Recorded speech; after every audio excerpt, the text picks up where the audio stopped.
Solana. Welcome to Welcome to the show, and a happy Friday to everybody who is out there tuning in and making time on the second day of the new year. Happy 2026.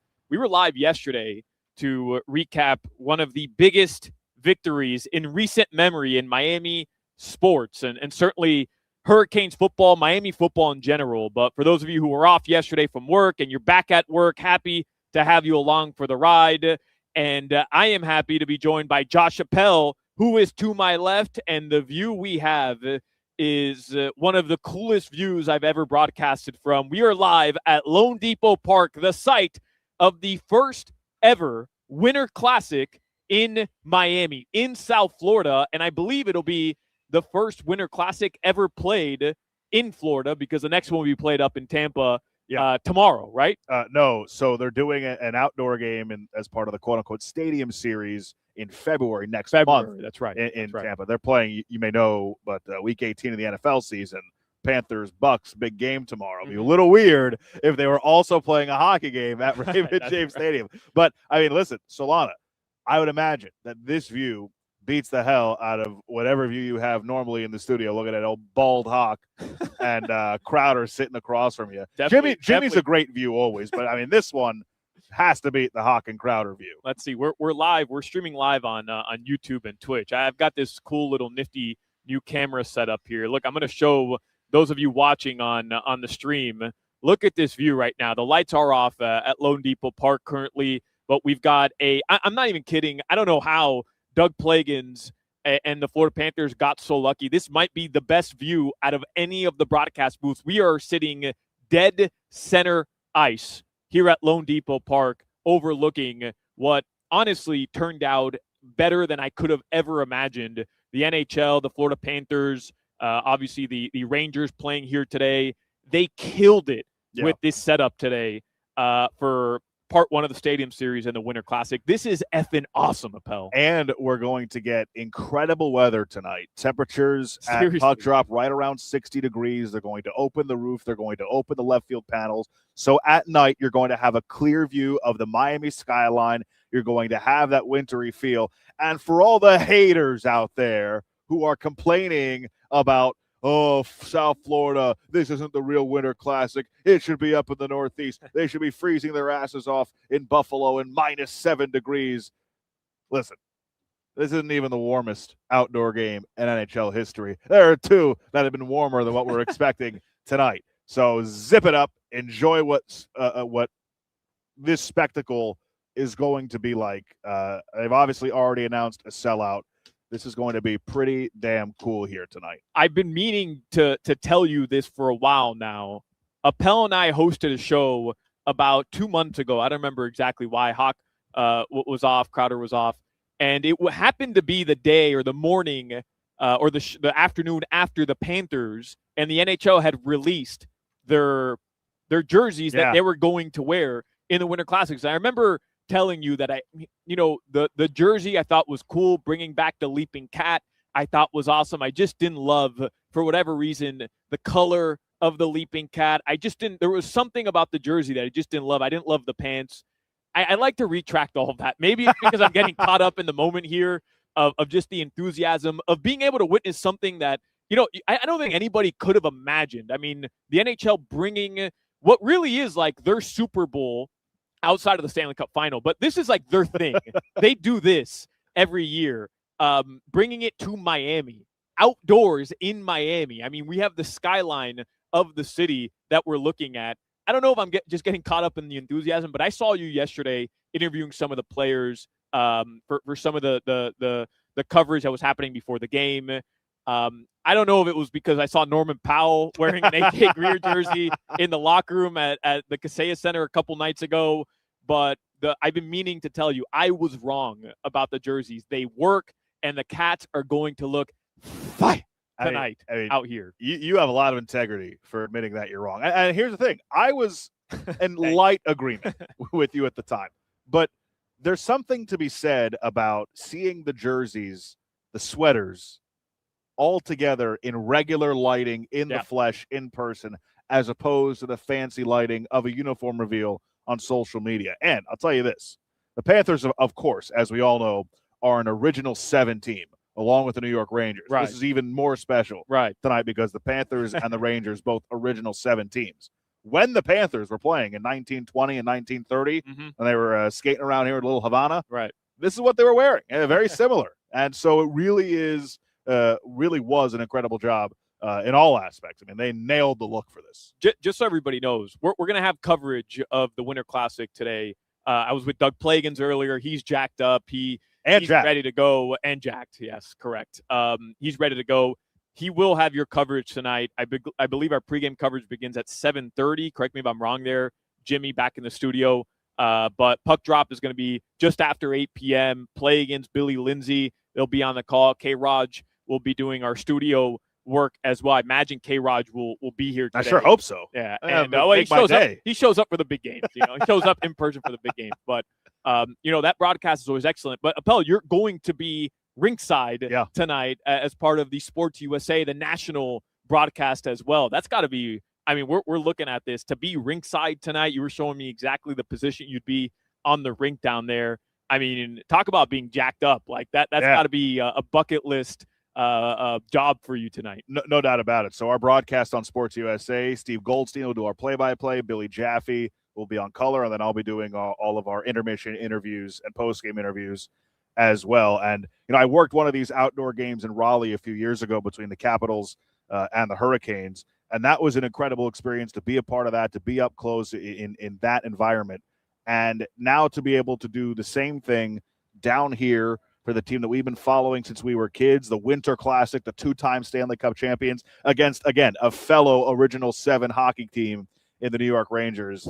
It is. You're going to ride with that one all night. Oh, all night. I mean, what's to ride with? It's just a fact.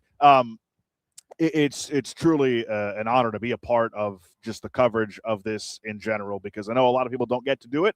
A lot of people might not even have the chance to be in the ballpark for it and to be a part of the coverage. I know this is a bit navel-gazing for me here, but it's a real honor, and it's really cool. Yeah, it's going to be really cool. We're going to talk more about this game. I want to get Appel's thoughts on the game. I know no Tkachuk tonight. No Tkachuk, but he was out there in full uniform, non-contact yesterday skating, and Alexander Barkov was on the ice. What is Barky doing, man? One thing is the shirtless yoga at the park in Fort Lauderdale. All right, I'm all for that. But he's back on the ice less than 4 months after having ACL. Well, we don't know exactly what went down, but ACL, we know. MCL. Right, he had an ACL, MCL surgery. In September. This guy's an effing animal. Listen, Jimmy, what was the injury that John Cena came back in the Madison Square Garden Royal Rumble? There's a reason. There's a reason I'm doing this. Jimmy, do you remember the injury he had? It was like a torn pec or something? Yeah, like a torn pec. Like he was supposed to come back 6 months, but he came back in 4 months. Right. What I'm saying is Alexander Barkov and John Cena are of the same ilk, where some people, you know how we just throw around the term all loosey-goosey, this guy's built different. We're built different. No. Guys like that, legitimately are cyborgs, and they're built different. And Alexander Barkov seems to be part of that, because the fact that he's even on the ice this soon after, look, he's not doing any intense skating. He's not in uniform yet, but just that he's in skates on the ice, that was a sight to be seen. And hey, maybe Spo was right. Spo nailed it. Right at the very beginning of the season, one of the weirder crossovers. All right, so we're out here live at the Winter Classic. Thanks to Steph, the specialist, our engineer, for setting us up today and for coming in a little earlier. But again, we'll talk more about this game. I want to get Appel's thoughts. We'll do that coming up a little bit later on the show today. We'll be pretty hockey heavy. We'll talk with George Richards from Florida Hockey Now. He was here. He's the one who got me into this building. And as I mentioned, Doug Plagans will sit down with us a little bit later, talk about this matchup as well. We'll get into our usual fun with Plagans. Want to know what he had for his New Year's Eve dinner. I want to tell him what I catered for New Year's Eve. What did you cater for New Year's Eve? Olive Garden.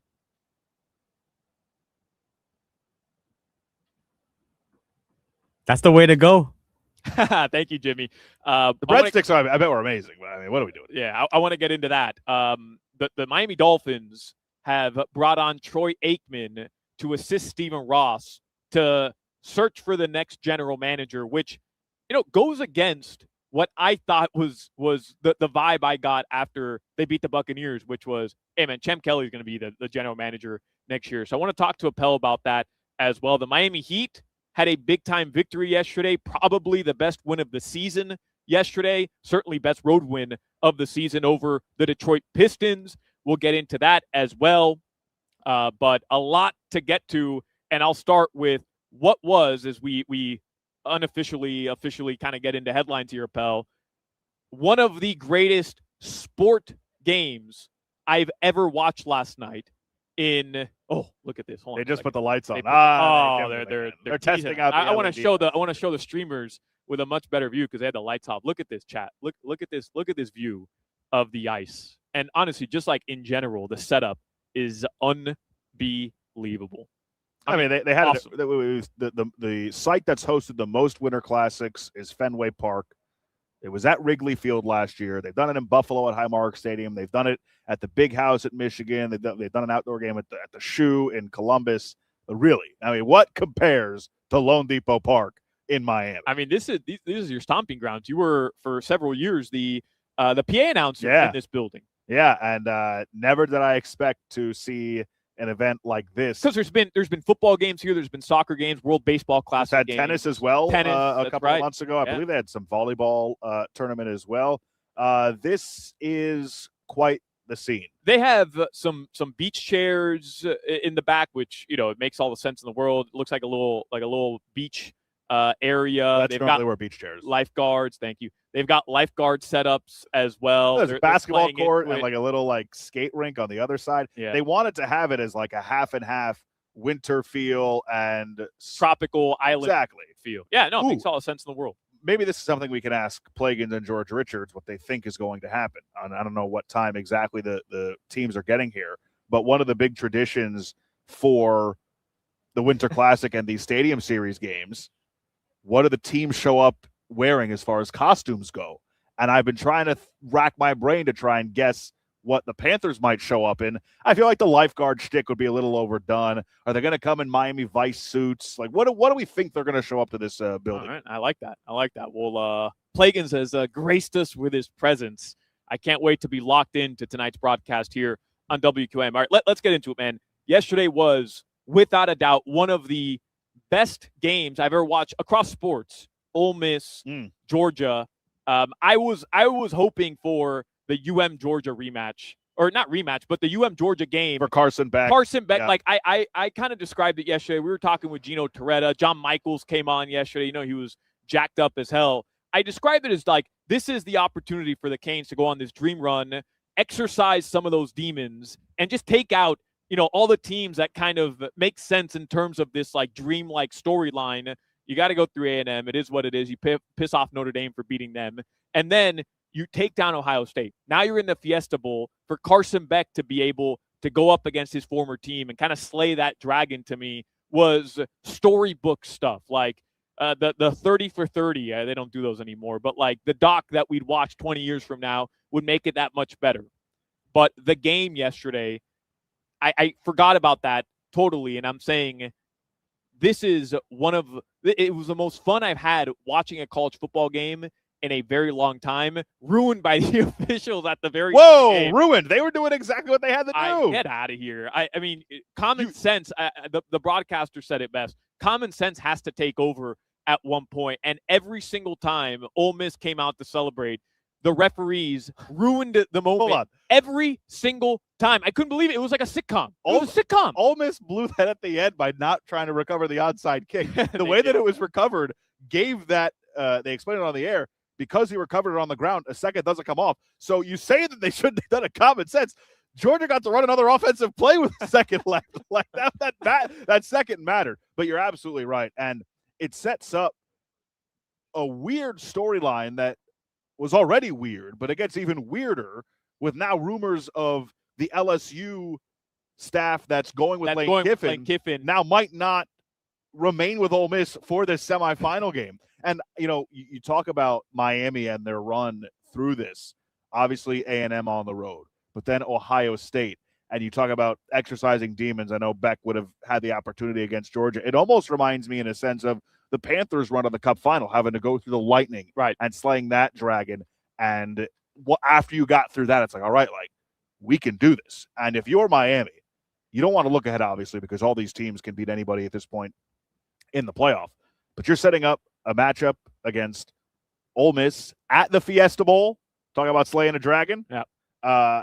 I mean, with all the circumstances surrounding them, I know Trinidad Chambliss is playing out of his mind right now. I don't want to play Trinidad Chambliss. That's you want to play Gunnar Stockton? At the end of the game, I'm saying, like, Ole Miss felt like the easier matchup. The Hurricanes are 3-point favorites, and they probably would have been dogs against Georgia. I don't know exactly what the line would have been. We had seen it yesterday. They would have been maybe 2.5 point dogs to open against the Georgia Bulldogs, but I'm watching Trinidad Chambliss last night, and I'm saying, oh, my God, this guy might be the best college football player I've ever seen. What the hell was Georgia doing on that third down? What kind of defense are we calling in that spot where we're letting a guy get behind us? They're playing man in that spot. The way that Chambliss was playing the whole game, it made more like Kirby Dumb. Zach Gelb has chimed in. He's trolling us a little bit in the chat, but he texted us, that crowd you guys just showed looks like a Marlins home game. Hey. Yeah, real creative joke there. Well, he's sensitive right now because the Florida Panthers are going to kick his Rangers' ass again, just like they did en route to their first cup a couple years ago. And, a little sensitive, these New York guys, Yeah, they're honestly a little jealous that this isn't up there in New York or New Jersey at the Meadowlands. Oh, yeah. Not everybody even wants to be flying. Yeah. Up. And these people complaining about the ice surface. Hey, the MSG ice surface worse than the NHL. I mean, what are we doing? Please. Is it going to be an issue though? I don't. Right? No, you don't. They've got 2 refrigerator units. Normally they'd have 1 for these outdoor games. It's going to be cold enough. It'll be just fine. Well, it's a beautiful sight to watch right now, but the Florida Panthers will take the ice at 8 p.m. I think they're going to arrive to the arena close to 4:45-ish. So we'll get an answer in terms of what it is that they're going to be wearing.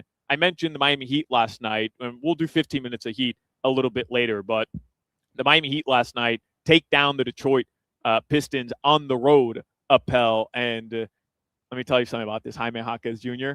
He's got the guts, baby. Jaime Jaquez Jr. has the guts. Did you see? I don't know if you saw the bucket at the very end of the game. I didn't last night. No. So, game Heat have a double-digit lead, and of course, with under a minute to go, it's a 2-point game, of course, against the Pistons, who happen to be a really good clutch team. Yeah. And the Heat could not buy a bucket. They had turned the ball over like 3 straight possessions. This one looks like you had a 16, 20-point lead midway through the third. You're up double digits. It felt like the entire fourth quarter. And here come the Detroit Pistons. It felt like the epic collapse that would have made sense, that would have happened to the team a season ago. I mean, that's literally how you would have summed up last year, which was blown 20-point leads, and you end up losing the game at the very end. And Jaime Jaquez Jr., when the team needed a bucket with around 30 seconds to go, took this fadeaway jumper on the baseline and delivered the biggest moment of the game. I mean, that dude has been unbelievable all season, and he hit a big-time shot yesterday to seal the win. I'm happy that Jaime was able to knock that down, but when he went up to take the shot, did you think it was going? I did. Okay. Because, so I have this weird experience with Jaime Jaquez. When he first entered the league, I was hammering those point total overs every night because he was taking a lot of shots, and most of the time they were hitting.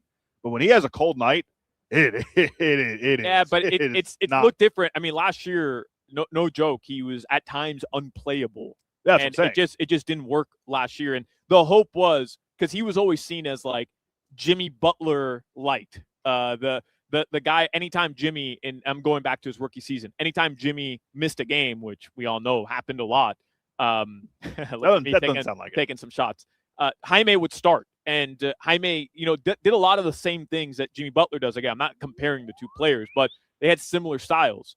And last year, you trade Jimmy away, and the idea was, all right, Jaime is going to fill in. Well, it didn't look good.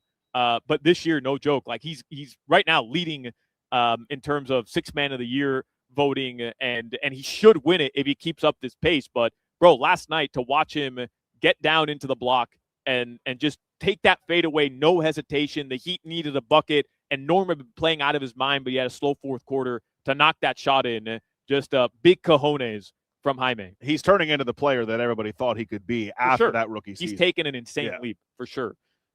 There's some Dolphins injury updates that I want to get to in the next segment. Do you feel like this game, and we'll talk about it coming up momentarily, but do you feel like this game matters?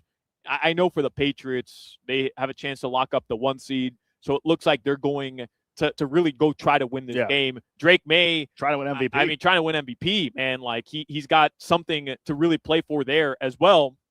Do you feel like this game matters in the sense of McDaniel's future, Chem Kelly's future? I don't know how it would, but man, do you like has Stephen Ross made up his mind yet? The news from yesterday with Aikman kind of changes everything. If Stephen Ross is making a decision on whether or not to keep Mike McDaniel based on the final game of a season where they're already eliminated from playoff contention, that's a tough look for me. Like that just seems a bit short-sighted. You're either committed to him for next year or you're not. And even if they win, great.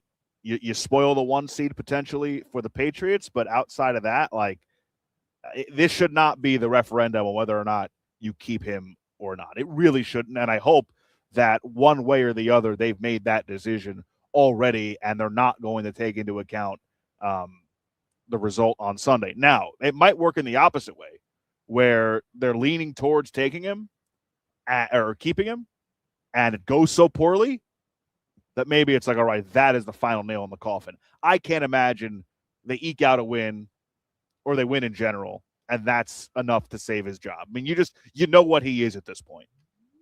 All right, we'll talk more about that coming up in the next segment. Josh Appel is with us until later on today. We've got Steph, our engineer, here as well, and Jimmy's back in the studio. I mentioned earlier, George Richards, he's going to join us in the 3 o'clock hour. Doug Plagans is going to join us coming up in the 4 o'clock hour as well. We're going to get ready for the first time ever, the Winter Classic in Miami. Oh, and by the way, I see a Gelb in the chat. Thank you, Zach Gelb. I appreciate you. What phenomenal support. Gelb. When the Panthers kick the Rangers' ass tonight, I don't want your tears texting us, all right? The Rangers are done. Oh, wait. I've seen more Florida Panthers titles in my lifetime than the Rangers have been in the Stanley Cup final. I just noticed the home run harbor out in left center field where the sculpture used to be. Now it says home goal harbor. Oh, that is good. You know, there are a couple things that I'm a little bummed about. One, no sculpture. No home run sculpture. You know, I was always a big fan of the home run sculpture. Yeah. Would have looked nice back there in center field. Is it still out? It's still out. Is it third base or is it third base? It's still out there? Yeah, I believe in the left field corner. All right, well, I'll be there. I'll be there tonight. Everybody's going to be in the building watching the Winter Classic. I'll be out by the home run sculpture if you want to come find me. We'll take a break on the Hochman, Crowder, and Solana show. A lot more to get to. We're live at Lone Depot Park, the site of the Winter Classic, the Panthers, the Rangers. More Hochman, Crowder, and Solana next. You're listening to the Hoch, Crowder, and Solana show. The Florida Panthers are back-to-back Stanley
Happy New Year, ladies and gentlemen. Welcome back to the Hochman, Crowder, and Solana show.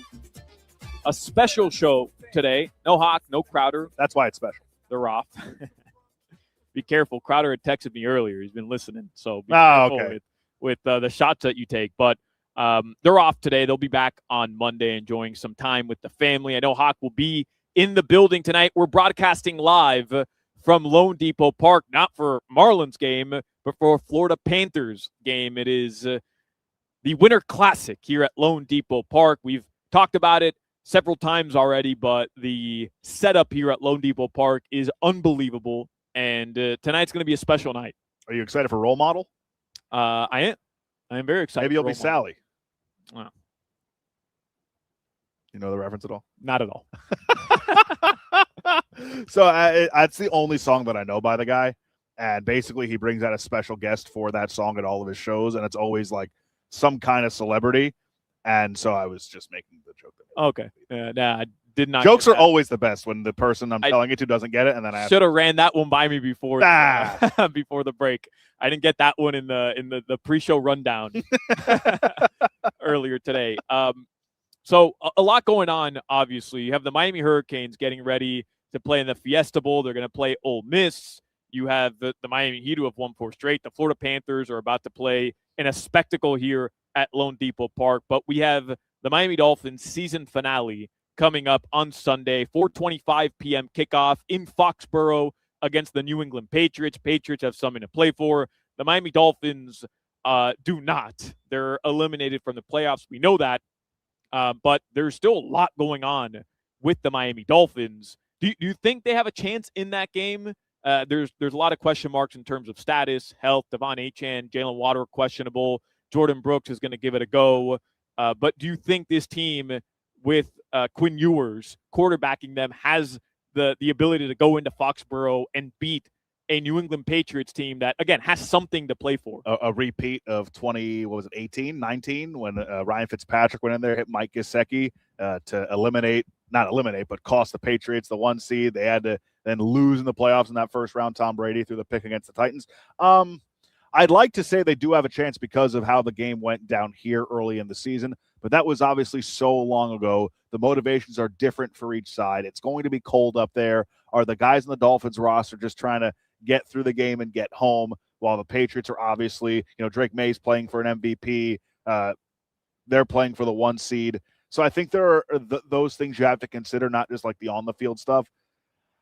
I don't see the Dolphins doing this on Sunday. I don't. And then again, not that it really matters in the grand scheme of things. I just think, as you said, they're a bit banged up. And with everything the Patriots are playing for and everything the Dolphins are not, the mindset and the mentality is just different for both teams come week 18. So I think this one might be a nice cruise control game for New England. Well, most people agree with you because it was 9.5, then it was 10, 10.5. Now the Dolphins are 11-point dogs on the road. Part of that is some of the players on the injury report or that will be on the injury report or have been. No Minkah Fitzpatrick. That's the Darren Waller news, right? Right. Darren Waller moving to IR again. Is it the 3rd time this season? He started the season on IR, came back, had an unbelievable game on Monday Night Football against the New York Jets, played one more, went on IR, came back, had another multi-touchdown game, and here we are ending the season on IR. Fitting end to the season for Darren Waller. But what are your thoughts on Quinn Ewers in that Buccaneers win? I know we talked about it after his first start, which did not go well for the Miami Dolphins, but that Bucs win, I don't know, I came away feeling not like the Dolphins found the answer for the future, but he looked composed. He looked like somebody who belonged at the very least under center and could position himself to be back next season. Maybe if he has another strong start this upcoming Sunday. I think he's back next season regardless, and I think he'll have a chance to win the job. Depending, it all depends though if they, what if they maneuver a trade for like a Mac Jones or if they sign Malik Willis, then maybe he's on the outside looking in to start. But I think at the very least, he's positioned himself to be the backup to whoever they bring in or compete for the starting job next year. I don't want to make these like huge judgments after 2 games, but I think the phrase, he looked like he belonged. I think that's the perfect way to describe what we've seen from Quinn Ewers the last 2 weeks, and especially against the Bucs, he looked confident. The ball was coming out on time. The throw over the middle to Dulcich was a great read. The ball to Weiss, looking off the defender, almost a no-look deep ball to Weiss, who he had great chemistry with in the preseason. There are certainly a lot of encouraging things. He protected the ball well against a struggling Tampa Bay team, and that was a game that meant something, and he played really well. And I think when you have a guy in Ewers who played at a lot of big games at Texas, obviously the NFL is a different level, but I mean, he's been in big spots before, and it doesn't seem like a lot of things really rattled him. He's very even keel, and I like that in the quarterback. And like, how refreshing was the third down scramble for a first down, so and good. the swag getting up afterwards, So good with the celebration.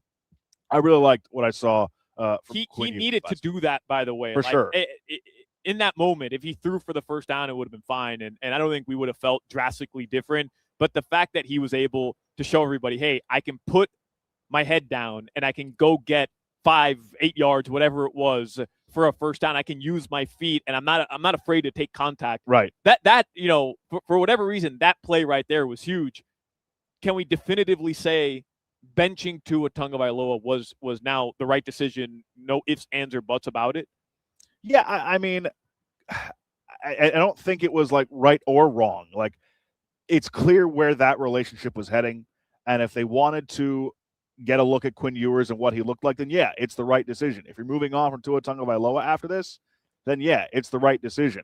But I also like, if they kept him starting, it also, like, I don't think that would be the wrong decision either because of what they're paying him and his track record with the team. I honestly, I applaud them a bit for taking that stand and making that decision for games that don't matter, given the way that Tua Tagovailoa had played and given the clear direction that this relationship was heading in. I give the Dolphins credit for making what was probably a really hard decision and giving Quinn Ewers a shot. I was never a big believer in Quinn Ewers being a guy that could start games and win games for you consistently. He's a 7th-round pick. He was a good college quarterback, but I never really saw that translating to the league. You admitted you were wrong in the first segment. I'd love to admit I'm wrong about Quinn Ewers, and so far, he's been a lot better than I ever expected him to be. Before the show, you and I were just kind of discussing the Dolphins had gone out. They signed, or they poached Cam Miller off the Raiders practice squad. And you had mentioned that you had heard Hoch and I kind of discussing this. I don't remember if it was Tuesday or maybe it was yesterday on New Year's Day. And neither of us could really figure out, like, what's the play here? Why, going into the final week of the season, are you poaching this random quarterback from North Dakota State off another team's practice squad who's never actually taken a snap in the NFL? But you had a different take on it. Like, we were just kind of confused at the whole thing. I mean, whatever. You take a flyer on a guy. The fact that they elevated him, though, was really, I think, the part that we found interesting, a little bizarre, really. Like, okay, you bring him in. Pretty active, yeah. But to activate him to the 53-man roster, it's obvious Zach Wilson has no shot at getting into a game. Tua's not playing. We know that. What was your take on that? Well, I don't think that it's really about this week. Zach Wilson's not going to be on the team next year. The likelihood of Tua Tagovailoa being on the team next year doesn't seem like it's very high. So you're going to go into the offseason before they signed Cam Miller with one quarterback, and that's Quinn Ewers. This way you get another guy who was drafted last year in the 6th round, put up great numbers at North Dakota State, won a national championship there, I believe broke some of Carson Wentz's records for the Bison before coming to the NFL. Greg Olson, the quarterback's coach for the Raiders, was not happy that he got poached from that organization. They were really high on him. Tom Brady, I was reading, was really high on him. And for me, this is so that they have another guy in the system going into the offseason into next year where you're looking at a potential quarterback room of Cam Miller, who's on a rookie contract cheap, Quinn Ewers, rookie contract cheap, and then if they draft a guy or they sign a Malik Willis or they trade for a Mac Jones, those are the 3 guys you're rolling with next season. That's kind of how I interpret it, as a move for the offseason going into next season. Because there's no way that he's going to be able to play on 1 week's notice if Quinn Ewers gets hurt. He's not going to play this weekend. This move, at least to me, was not about this weekend. But does it make you feel any different, the fact that Mike McDaniel has this ability to kind of go out, find another quarterback, activate him to the 53-man roster, sign a player, despite, it's one thing if Tua had been down, Zach Wilson was banged up in practice, you go and you do that move. I mean, your quarterback room, the guy that they signed, they gave $6 million for to be the backup, the guy that they drafted who's now starting, and the guy that was the franchise's highest paid player, is the franchise's highest paid player, are all healthy. They're all able to play. Mike McDaniel making that move, does that make you feel any different about his future? The fact that he has that ability to go do that, or hey, I mean, it's still the regular season and he's the coach and he likes that decision and that's what they went and did. I heard, I can't remember if it was Omar or if it was somebody else who was saying basically nothing had happened here when Chris Grier was a general manager without the head coach's approval. Whether it was Brian Flores and drafting Tua Tagovailoa, whether it was how the roster was built for Mike McDaniel, and I had heard some of the same stuff. It's a collaborative process. Chris Grier ran the organization like that from a personnel side. So maybe they're still doing it the same way now, but I don't think that it's that deep when it comes to signing a 6th-round rookie quarterback off a practice squad from the Raiders before the last week of the season. I don't – it's hard for me to say one way or the other whether or not this is something that is indicative for Mike McDaniel or not indicative for Mike McDaniel's future. It could just be this is a big picture signing, someone who is cheap. They're going to have 3 quarterbacks next year, and someone who maybe they think they can develop regardless of whether it's Mike McDaniel or Champ Kelly or whoever running things. Well, it's a 4-year contract for Cam Miller, as you mentioned, super cheap. Troy Aikman now. Let's get to that move because we were all in the boat. I think you had agreed with us. If you're Stephen Ross, don't make a decision. And it was Barry Jackson who had written this in the Herald. We were reading it. Don't make a decision on Monday, on what's known as Black Monday. Don't make that decision. Take a bit of a break. Sit back, reflect on everything, and then make a decision. Bringing in Troy Aikman does what for you? Like when you saw that news yesterday, I think it was Schefter who broke it. Yep. What was that something where you say, oh, good, there's a football mind I respect helping out this process and has been helping, by the way. This clearly has been in the works for a while now. Or does it move the needle for you at all? I don't think that it's as big of a thing. I've seen some negative reaction to it, and I don't see this as anything more than a highly respected football mind who's got a ton of connections around the league coming in to advise this search. I think there really is no downside to it, in my opinion. And part of me wonders, and I saw some others point this out, Troy Aikman had very pointed criticism for the Dolphins' operation on the field in that Monday night game against the Steelers.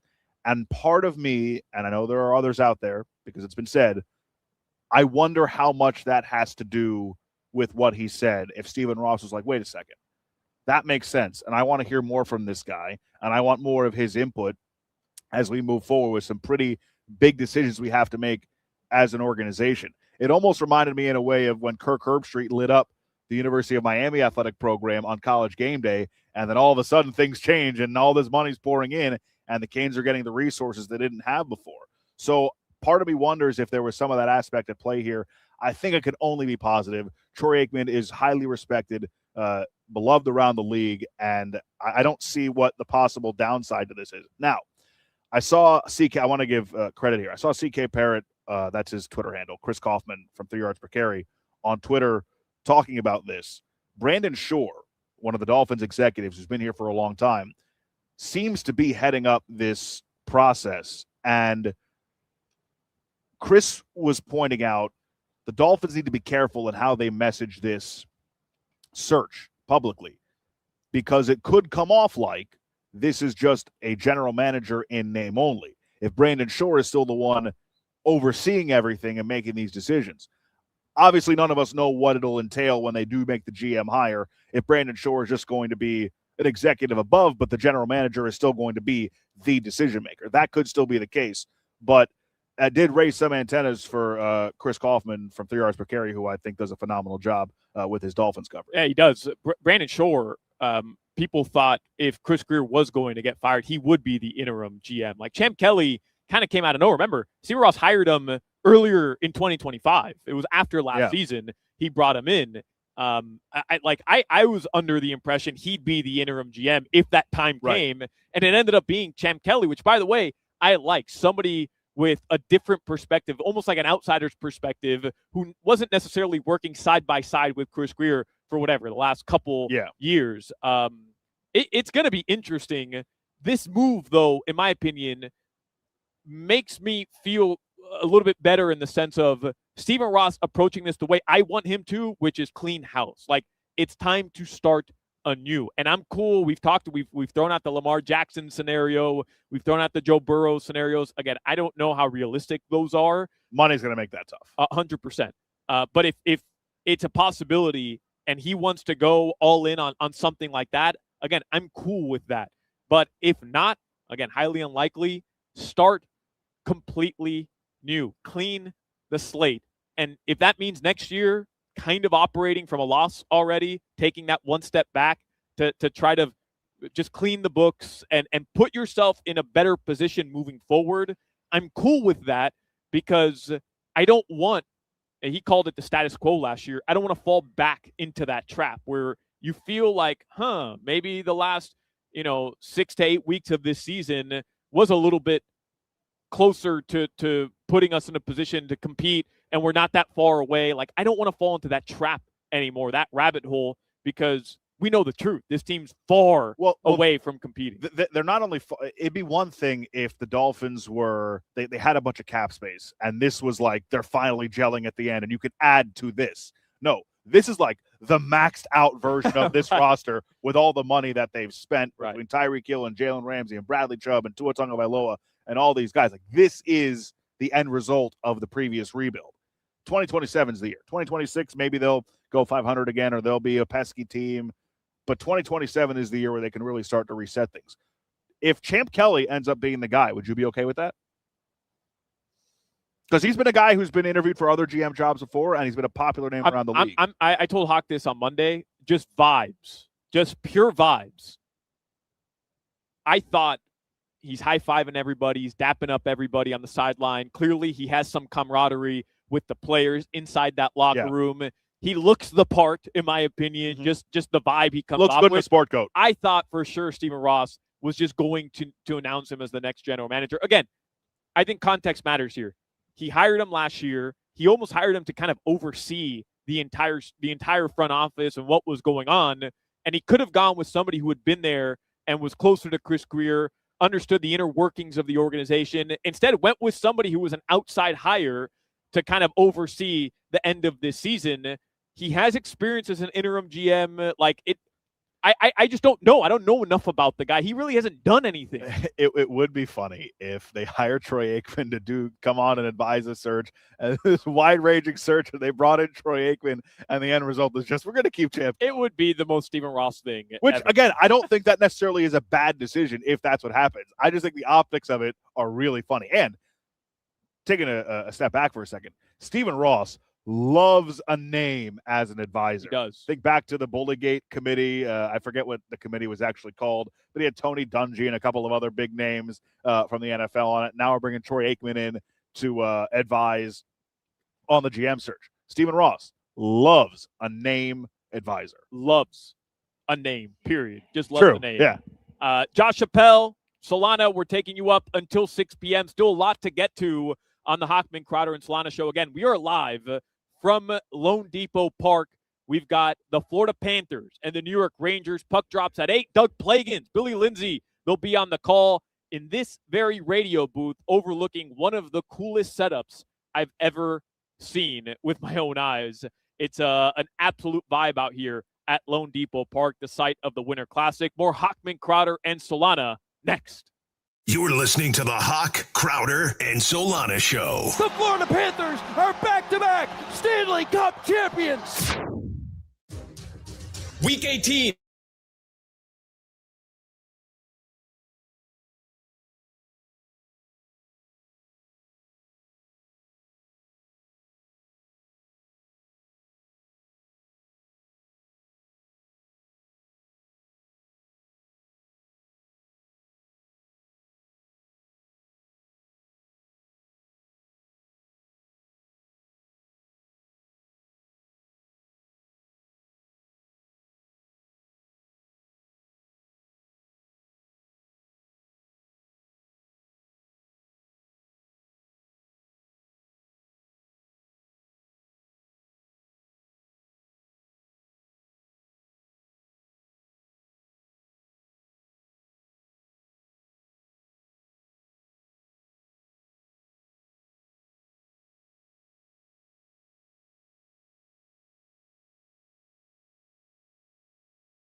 Machucalo, machucalo, machucalo. Machucalo, machucalo, machucalo.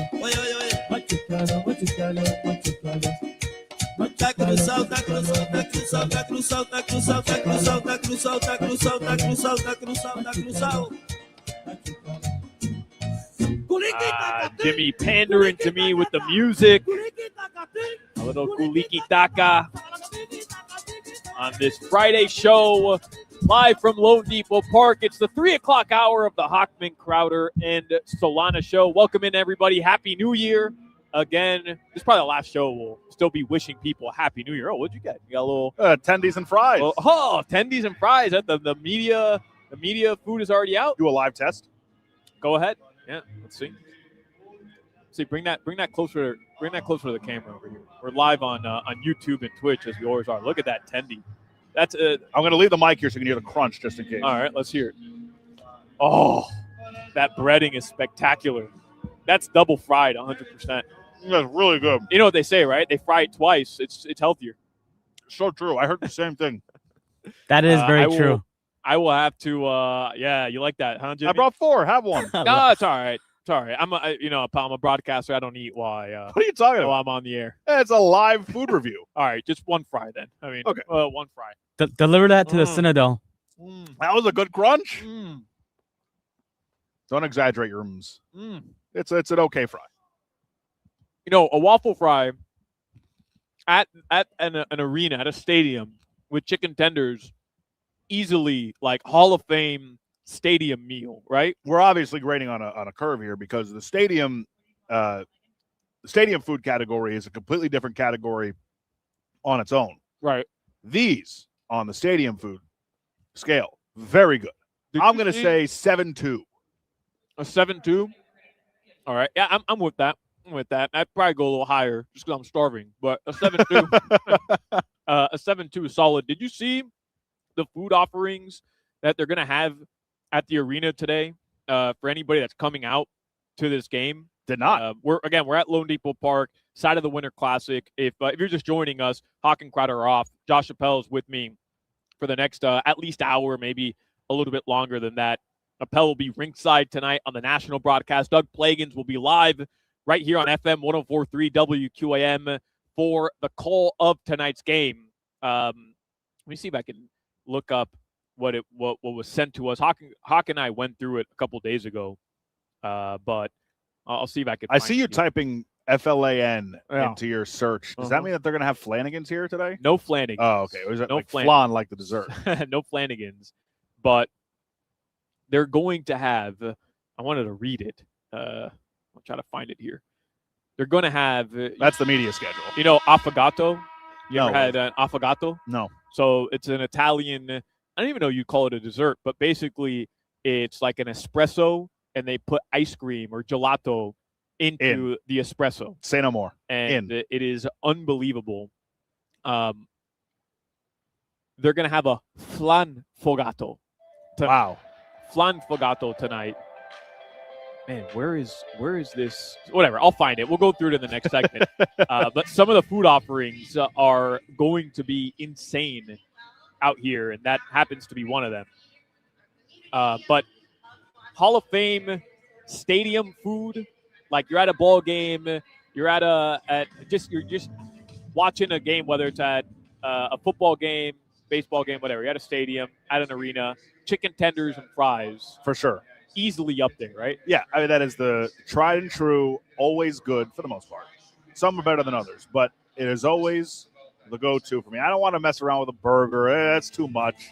Well, the thing with the burger is I'm committed to having it in my lap. You've got to have it in your hand. Yeah, almost. Yeah. With the tenders, I can put it down and I reach for the tray, and it's a little easier to eat while we're at a game. Now, nothing will top when the Panthers in their arena at Amaranth Bank Arena had Chickies and Pete's crab fries for a 2 or 3 season period. Yeah. That tops my list. All right, here we go. I found it. This is from the NHL. What they're going to have at the game tonight here at Lone Depot Park. Bring a taste of the 305 to the 2026 Discover NHL Winter Classic. Pop-up food and beverage activations at the Enterprise NHL pregame. So this is located in West Lot 3 and the West Plaza. Fans are going to enjoy interactive exhibits, hockey-themed attractions, entertainment, and special food and beverage offerings, including Caja China Pan con Lechon, a true immersive experience, whole roasted pig cooked over coals in a custom wood crate, then hand-chopped and served with slow-cooked onions on fresh Cuban bread. That sounds delicious. Read it again. Caja China Pan con Lechon. Have you ever had a Caja China? Never. Yeah, well, that doesn't surprise me, but you should. I'm a Broward guy. And then, this one, Hoch really loved this one. Hoch sent it to me. Thank you very much, Hoch. You must be listening. A little late, though. I mean, how about sent it like 3 minutes ago? Base bowls. Like baseball, but base bowls. Fans' choice of grilled chicken, steak, or tofu served over seasoned rice with a selection of homemade sauces. And then this is the real, in my opinion, the real draw here. Calle Ocho loaded poutine. So they've got the Latin and the Cuban vibe going mixed with, for the Canadians that are coming down. They hit you with the Calle Ocho loaded poutine, smoky chorizo, crispy cheese curds, and chimichurri atop a bed of seasoned waffle fries topped with roasted garlic gravy. Available at the Change Up near Section 1. And then the flan fogato, decadent flan-flavored soft serve with an espresso shot, pour over, and burnt caramel sauce drizzle. That'll be at Section 28 during the game. I love how you went flan fogato into flan. Yeah, I had to take that up. So I'll be near Section 1 and near Section 28 pretty much the entire game. Yeah, people are here for the hockey. I'm here for the flan fogato and the Calle Ocho loaded poutine. Again, Hoch and Crowder are off. Hoch's going to be here. He'll be out at the Winter Classic. Doug Plagans is going to join us in the next hour. George Richards from Florida Hockey Now is going to join us coming up in the next hour. We were talking about Ole Miss and Georgia yesterday. Did you watch any of the other games? Do you have a chance to watch any of the of the previous games? Oregon and Texas Tech was just a slaughter. Like it wasn't even close. And then Bama just got dominated by Fernando Mendoza and Indiana. What a sentence. He looks like he is going to be the number one overall pick. He looked the part yesterday again. And I'll tell you what, the SEC, Georgia and Ole Miss, that game was an instant classic, but the SEC not looking too hot over the last couple days. Where are all these college football pundits talking about how we have to overhaul the college football playoff because of all these blowouts? Alabama and Texas Tech, who I think are both very good teams. Now, I think Notre Dame should have been in over Alabama, but Alabama still worthy of being in the top 12 of college football, given the regular season and making it to the SEC championship game. But I don't hear any crowing about Texas Tech getting blown out, shut out in a playoff game, or Alabama putting up 3 points in a playoff game. There was some crowing, like the Big 12. What are we doing with the Big 12? We're rewarding Texas Tech for going undefeated in a conference that clearly is just not able to match up against the best teams in college football. But the point is, the Panthers just scored a goal. That's not the point. The point is that blowouts happen no matter the level of the opponent. James Madison scored over 30 points against the same Oregon team up at Autzen in Oregon in the first round of the playoff. I will say, the Orange Bowl being played at noon didn't feel right. It didn't? No, I like the Orange Bowl at night. Yeah, but it was beautiful yesterday. Oh, the weather was perfect. I'm not saying it wasn't. but compared to the Rose Bowl, where it was raining for 48 hours straight before the game. If it were me, I know it was cool that Miami was in prime time at night, but how about you go Orange Bowl at night on New Year's Eve, Cotton Bowl at Jerry World indoors at noon to start the triple header the next day, or do a doubleheader on each day. The Orange Bowl at night or at noon didn't feel right to me. Yeah, but sunny South Florida, you're in Miami, the sun was out. I don't know. I think you're off on this one. I think it made a lot of sense. Plus, the weather was perfect. Couldn't have asked for better weather unless you're a Texas Tech fan. Then, well, at least you got good weather when you sat through that drubbing. Very true. I mean, it's got to be such an odd feeling because of the season they had and how great they were. And then you come out in the playoff and you just lay an absolute egg. Like, how do you even, process the season you just had? If you're one of the fans, Miami Hurricanes fans, who had the guts from the very beginning and booked flights and booked hotels and booked your tickets, were able to secure tickets past Ohio State, you're in luck. If you aren't, if you're thinking of jumping on a flight now to go to Arizona to watch the Fiesta Bowl, Start driving now. Start driving because good luck. Listen to what Andy Slater tweeted. He said 0 seats available on nonstop flights from Miami to Phoenix the day before the Fiesta Bowl. And he says if you're flying out of FLL in Fort Lauderdale, JetBlue added 1 flight with a few seats left at $1,300 round ticket. Thursday, 7:30, Miami, Ole Miss in the Fiesta Bowl. It's going to be insane, my guess. But for those of you who had the guts and planned ahead, you're in luck. For those of you who didn't, good luck, man. I mean, look, Good luck getting there. you can take a nice connection through the wonderful Atlanta airport on Delta. You fly out there an hour and a half, and then you get on the bird from Atlanta and you go to Phoenix. If you don't mind not having a direct flight. Some people do. So in that case, like I said, you start driving now.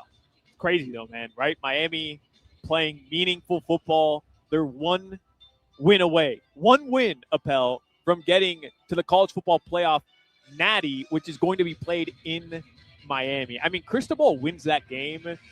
He's immediately, you think about the head coaches who have come through here already.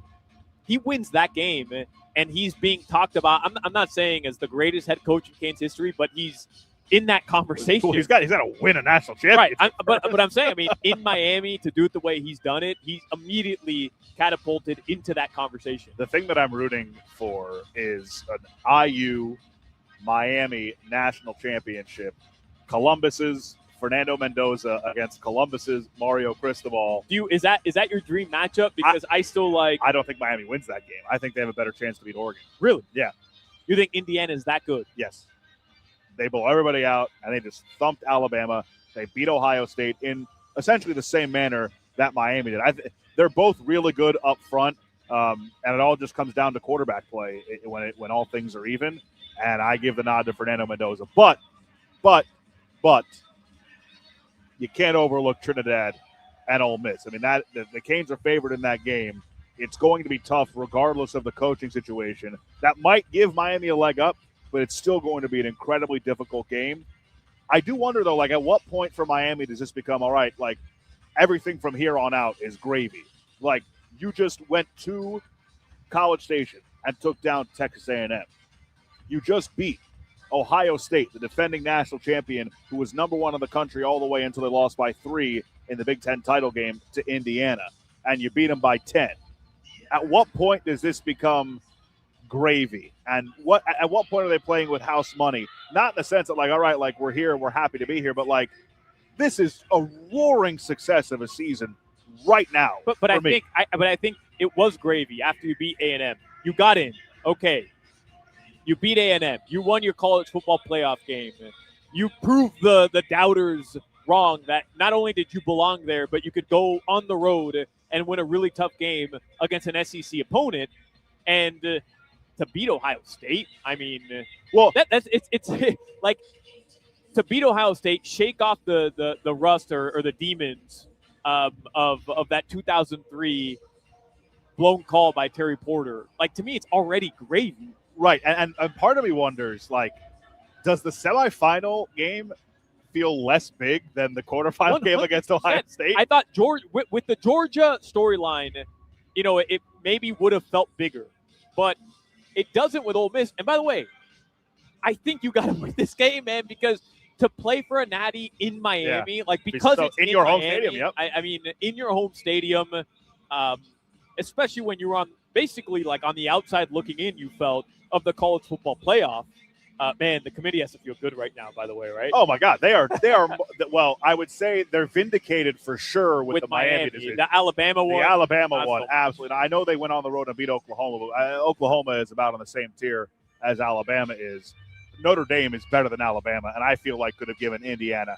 I know SEC fans love to talk in hypotheticals, so I'm going to talk in hypotheticals now. I hypothetically think Notre Dame would have given Indiana a much better game in the quarterfinal. What's this Dick Vitale doing? Huh? You saw that tweet? Yeah, what are we doing here? I have no doubt that Notre Dame would be lifting the national title trophy. Like, how? Okay. Oh, maybe they should have won more games then. Right. The TV. Don't lose to A&M, the team that Miami beat on the road. How about that? This is the first college football playoff ever where the semifinals don't include any of Ohio State, Georgia, Alabama, or Clemson. It's amazing what happens when all these power conference teams can start building their roster with salaries and money and not just the SEC, and it levels the playing field, and suddenly the big bad SEC isn't all big and isn't so bad anymore. Well, maybe they are kind of bad. They're still pretty bad.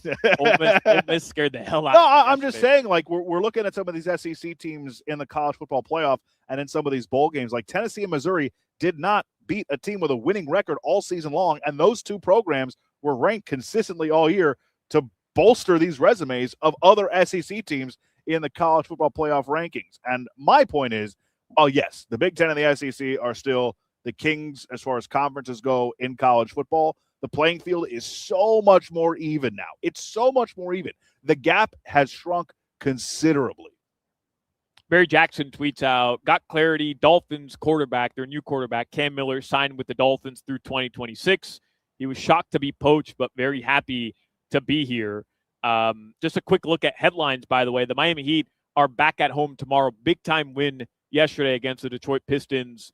They've won 4 consecutive games. They're going to host Minnesota tomorrow at the Kaseya Center, and then they'll play a home back-to-back on Sunday. They host the New Orleans Pelicans as well. Tomorrow's game's at 5. On Sunday, I believe, is at 3 p.m. or 6 p.m. Excuse me. Tomorrow's at 5. Sunday's at 6 p.m. Tonight, Panthers, Rangers, 8 p.m. Our broadcast with Doug Plagans can be heard right here. Plagans, that's a 7:30 p.m. start time tonight. The broadcast is at 7:30. Pre-game with Kevin Rogers, right? The great Kevin Rogers. The legendary Kevin Rogers. Plagans hanging out with us here. He'll join us coming up in about an hour. George Richards from Florida Hockey Now. He's somewhere here. He has his Flanagan's Cup. He's somewhere here. He'll be with us. Tom Brady is in the building. Somewhere. I know, it's funny. I walked by a whole bunch of people on the way into the building today who were wearing the No Bull brand shirt. That's his. I don't know if it's his brand or he bought He's the brand. Associated with it, yeah. And I'm walking by this group of people, and I'm like, this guy looks a lot like Tom Brady. What's Tom doing here? There have been social media videos of him the last couple of days. I just saw him in Buffalo the other day. What's Tom doing down here in Miami for the Winter Classic? But Tom was presented with a Florida Panthers Winter Classic number 12 Brady jersey a little while ago. I like it. At least he's repping the Panthers. Yeah. Repping the Rangers. Yeah, exactly. You can't. Yeah, you can't. You see him in the booth with just one glove on? Yeah, I didn't really understand that. I don't know what we were doing there. Diabolical way to call a call. I'm going to make another wrestling reference. Is he Kane again with just the one glove on? I mean, what are we doing here? Right, Jimmy? One WWE reference earlier. Per hour. In the first segment was enough. Without the choke slam. 1 per hour. One per show. That's all I allow you guys, not 2. Enough with the wrestling. I want to talk to you about the Florida Panthers.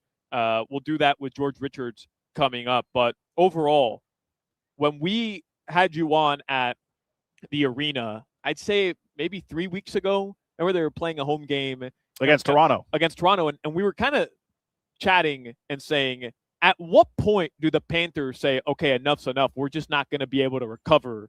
I was there. And that day, they were second to last in the Atlantic. And we were just kind of questioning, hey, there's no shame in saying you lost Barkey. Kachuk missed the first 4 months of the season. You've been banged up elsewhere as well. It's not like it's just those two. There's no shame after 3 Stanley Cup Finals appearances in a row, 2 titles in a row, and saying, hey, we'll be back next year ready to go, healthy. That's not even a question anymore. I mean, this team has kind of hit their groove. Yeah. Took them about 2 weeks after that. They've hit their groove. They're playing the best hockey of the season, I imagine. Yeah, and the Montreal game the other night was certainly one that you'd like to see them not blow. I mean, they had a 2-0 lead with less than 5 minutes left, and the Canadiens were able to win that game in overtime.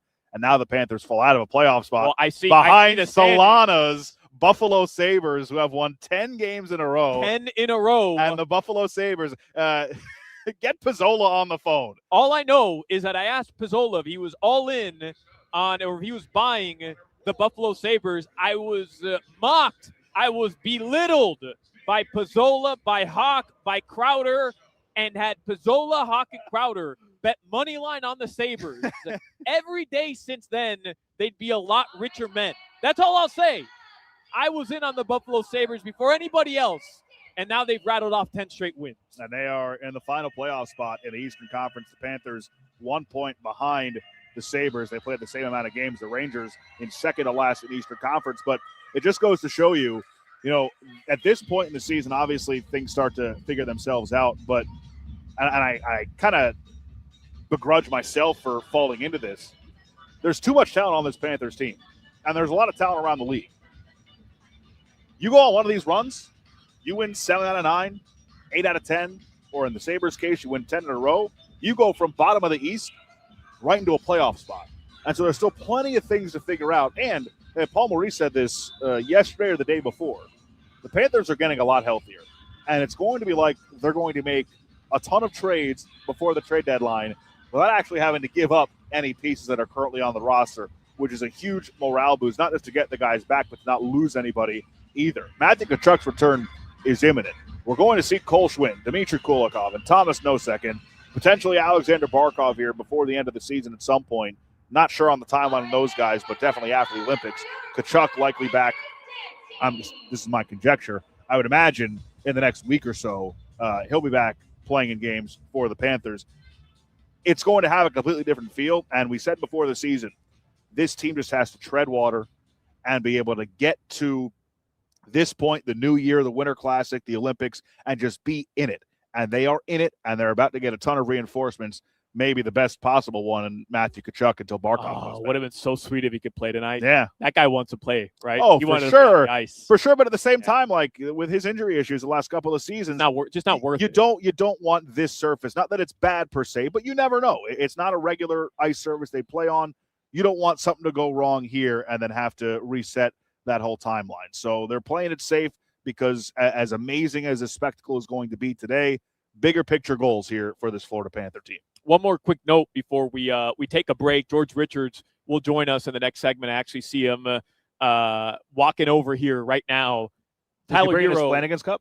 He did bring it. When I walked in, I saw him with this Flanny's cup. Tyler Hero's out tomorrow against the Timberwolves. Pelle Larsson has been upgraded to questionable for tomorrow's game. We're live at Lone Depot Park, the site of the Winter Classic for the first time ever here in South Florida, in Miami. We're inside Lone Depot Park. We're overlooking the awesome setup that the game is going to be played on today. And George Richards will join us to talk about that game, talk more about the Panthers coming up in the next segment. Hoch, Crowder, and Solana show rolls on here in the 3 o'clock hour. You're listening to the Hoch, Crowder, and Solana show. The Florida Panthers are back-to-back Stanley Cup champions.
Florida Panthers have a big one tonight, and it's in Miami.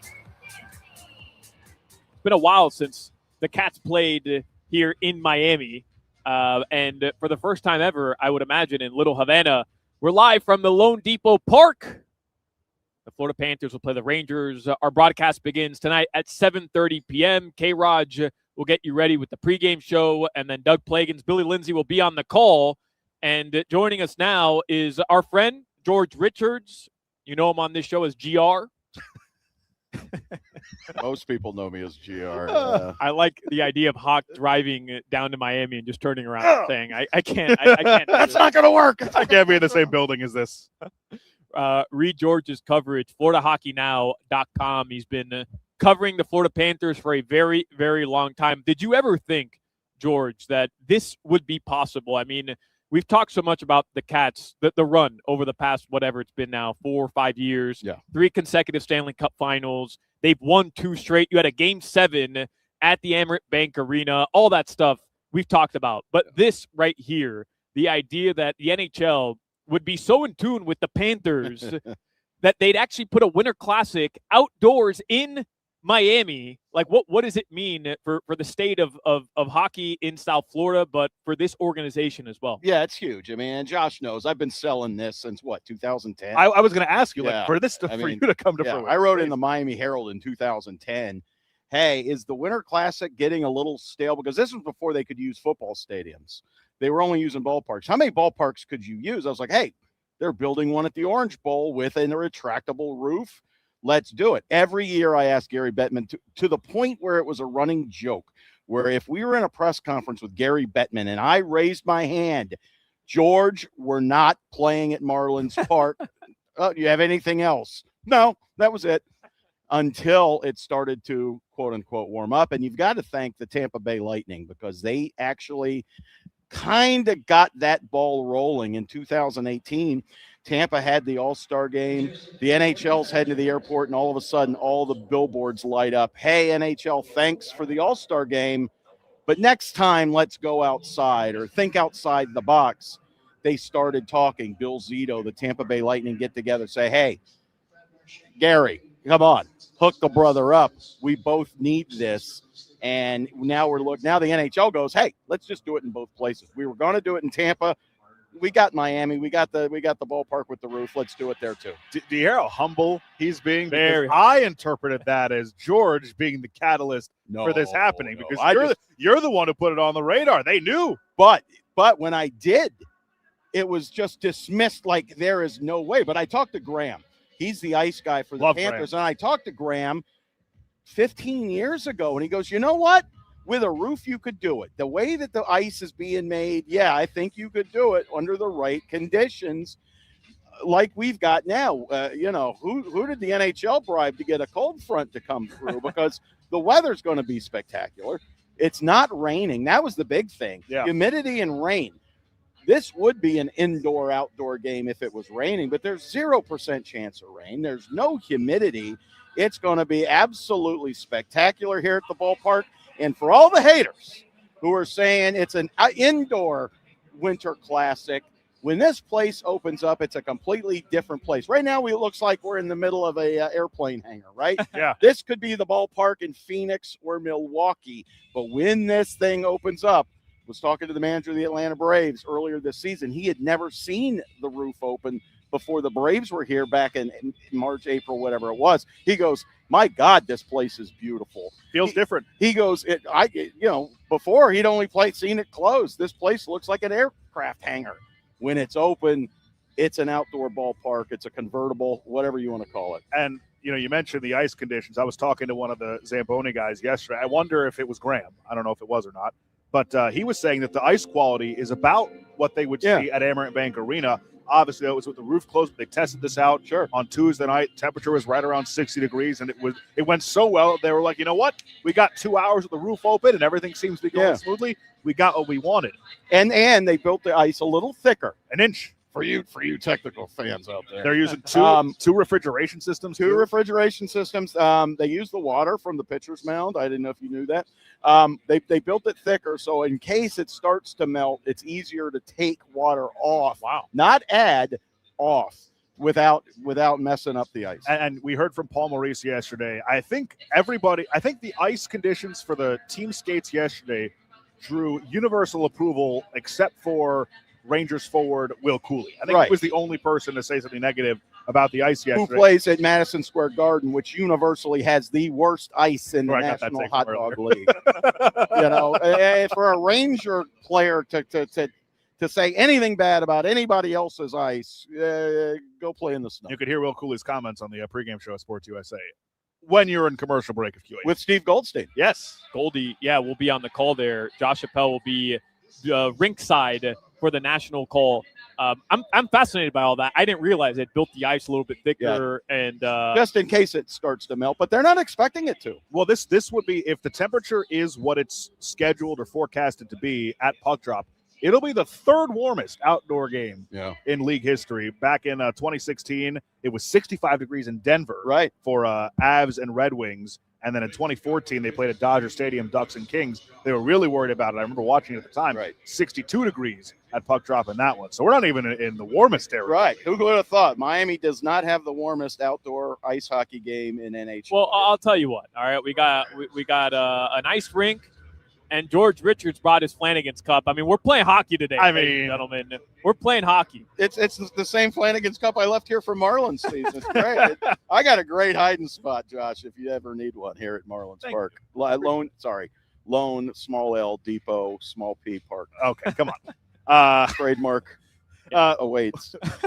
We saw Matthew Tkachuk on the ice yesterday. We saw Alexander Barkov, Thomas Nosek on the ice yesterday. Obviously, Barkov and Nosek a lot further away than Matthew Tkachuk. But what is the realistic timeline here that you're hearing about Matthew Tkachuk's return? Is it this coming week? Is it the following week? I'm assuming he wants to play a decent before the Olympics as well. Yeah, he'll be – I would think that he is back anytime soon. I wouldn't be surprised if he's back Sunday against the Colorado Avalanche at whatever time it is. Doug's not here. I don't know what time it is. Sunday they play the Colorado Avalanche at sunrise. Again, I'd be surprised. He needs some practice time, but he's been on the ice long enough to where you can think that he'd be out there at least on the upcoming road trip. The Panthers play Sunday against the Avs, and then they go on the road, I think, for like 11 days. I would not be surprised if Matthew Tkachuk plays on that road trip. That'll be a 5 p.m. puck drop. There you go. On AM 560. Is Barkey actually going to be able to return this season? I mean, I was telling Appel earlier, it doesn't make any sense to me that less than 4 months after major knee surgery, he's already back on skates. I mean, I know he's a different animal. Yeah. I get that. Yeah. He's a Panther. What's the idea here, though? Deep playoff run, and he's able to return? Yeah. That's it. It depends on your definition of the season, right? Regular season, no. Sasha Barkov will not play for the Panthers in the regular season. They're hoping for April. It is weird to see him walk on skates. You're like, guy, he just had reconstructive surgery, right? ACL, MCL, that's huge. That's structural. I've said it here on your show before. This is not a pain tolerance issue. This is a structural issue. But let's not forget, Sasha Barkov was probably skating on skates before he could walk, right? His dad's a hockey guy, so him skating on a reconstructed knee, sounds weird to us, but it's just natural to him. And I like what Paul Maurice said about it, because everybody's like, oh, Barkey's skating. He goes, this has nothing to do with anything. He's not ahead of schedule, nothing. It was like a Sunday walk through the park. Sam Bennett, from Team Canada. What do we make of that situation? Yeah. Talking to Doug off the air earlier, there are two pretty big snubs in this game today. Adam Fox, maybe a little more explainable, not making Team USA for the Olympics than Sam Bennett for Team Canada. But what do you make of that? The Conn Smythe winner, Stanley Cup final. He's having a career year this year, was great in the Four Nations for Team Canada. What's going on here? I don't know. Let's ask John Cooper, head coach of your Tampa Bay Lightning and Team Canada. I mean, I would just think that Coop, I don't know, he picked three of his guys and I guess he didn't want three Panthers on the team. I don't know. Listen, it was a big surprise, Sam Bennett not being on Team Canada. I think everybody just assumed he would be on it because he played so well with Brad Marchand last year, like you said, at the Four Nations. Playing great together in the regular season. They're playing great together. You could make that fourth line with Bennett, but again, we don't make those decisions for Team Canada because they're going to Italy. That's from Stripes. Italia. Italy. They don't know.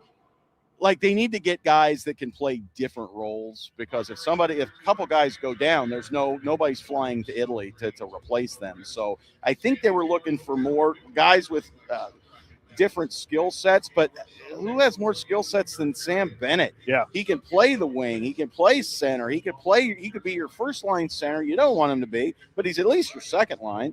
And he could be the fourth line guy. Whatever you want to do, he'll do it. So you feel bad for him that he's not able to go. You feel bad for Sasha Barkov. He wanted to go as captain of Finland. He obviously will not.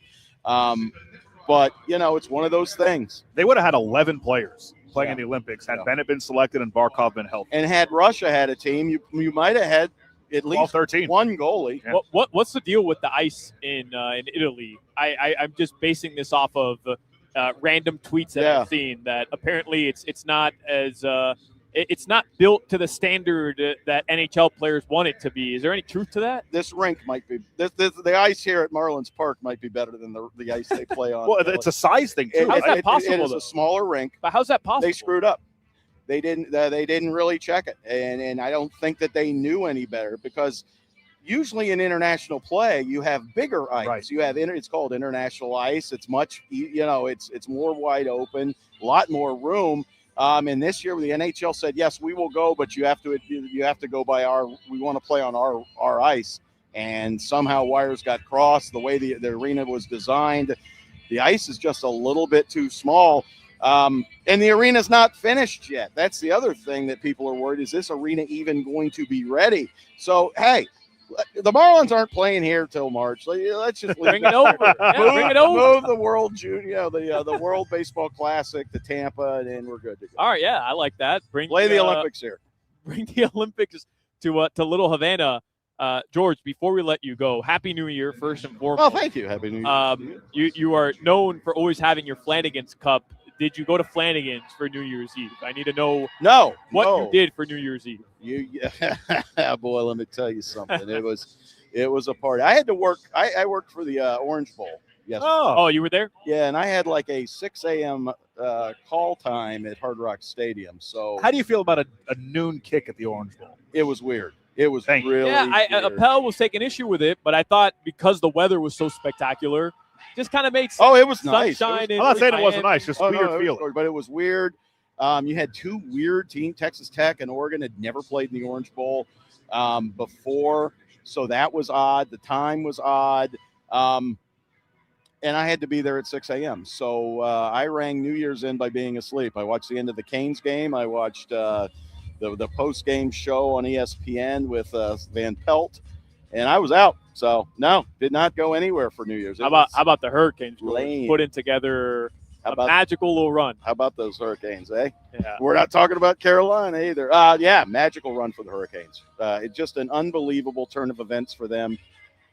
Getting into the playoffs. I mean, who would have thought after that SMU loss when you had that roughing the passer, the season was over. Overtime. The season was over, and you could see it in their faces. Yep, you could see it in Mario Cristobal's face. He knew we have just wasted this season, and then they come back, and they look terrible, and then all of a sudden it catches fire, and they've been a wagon ever since. We would be talking about, hey, is Cristobal still the right guy for the job? Like, I'm not suggesting he would have been let go, but we would be having those conversations. Instead, you're a win away from the national championship game in Miami. George Richards, again, read his work, FloridaHockeyNow.com. He knows the Panthers as well as anybody, and I imagine you're going to take this in today, right? Like this. Oh, this is great. Yeah, awesome. we're going to head out over to 16th Avenue here in a minute. They're going to have the arrivals. We're going to see if they go. What do you think they're wearing? Huh? What do you think they're wearing? It's got to be some kind of Miami Vice thing, right? Although I forget, maybe it was Doug. Somebody was like, "You guys ought to do a reverse," because last year the St. Louis Blues, I think it was, showed up at Wrigley Field in all beach gear, even though it was like -8. Oh, so dressed up like ski jacket, no boots, the whole thing. Oh, the that's boots, good. I like the goggles. but it's got to be Miami Vice, or it's got to. And I don't know if the NHL will allow it, but the Full Marlins uniforms? no, well, full Marlins, the old school Marlins uniform. No, the movie, the cocaine movie. Oh, Scarface. Scarface. Go full Scarface. You get the Goodyear Never seen it, blimp. by the way. Sign You get- me up. That's hard to believe. Get the Goodyear blimp out there. The world is yours. Have them walking out like Tony Montana.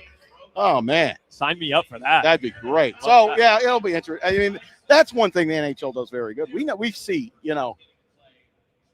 spoiler alert, they're going to play some Gloria Stefan music here today. Yeah, they are. Okay, spoiler alert. Luis folks. Fonsi is part of the Luis festivity. Fonsi. The Fonz, I like think that he's pronunciation. called. Yeah, Um, you nailed that. thank you. I don't think anybody calls him the Fonz, but Oh, no, they call him the Fonz. No, that's a thing. He sells Ford Broncos. I see him on Yes, he does. TV all the time. The Fonz. He wears a leather jacket. Come on. It's just, but they kept secret the wardrobe. So unless you're hanging out on Miami Beach and see the guys getting loaded up onto the bus, it'll be a surprise till they get off it. all right. Well, George Richards, read his work after the game and for the rest of the season. GR, we appreciate you stopping by. Happy New Year.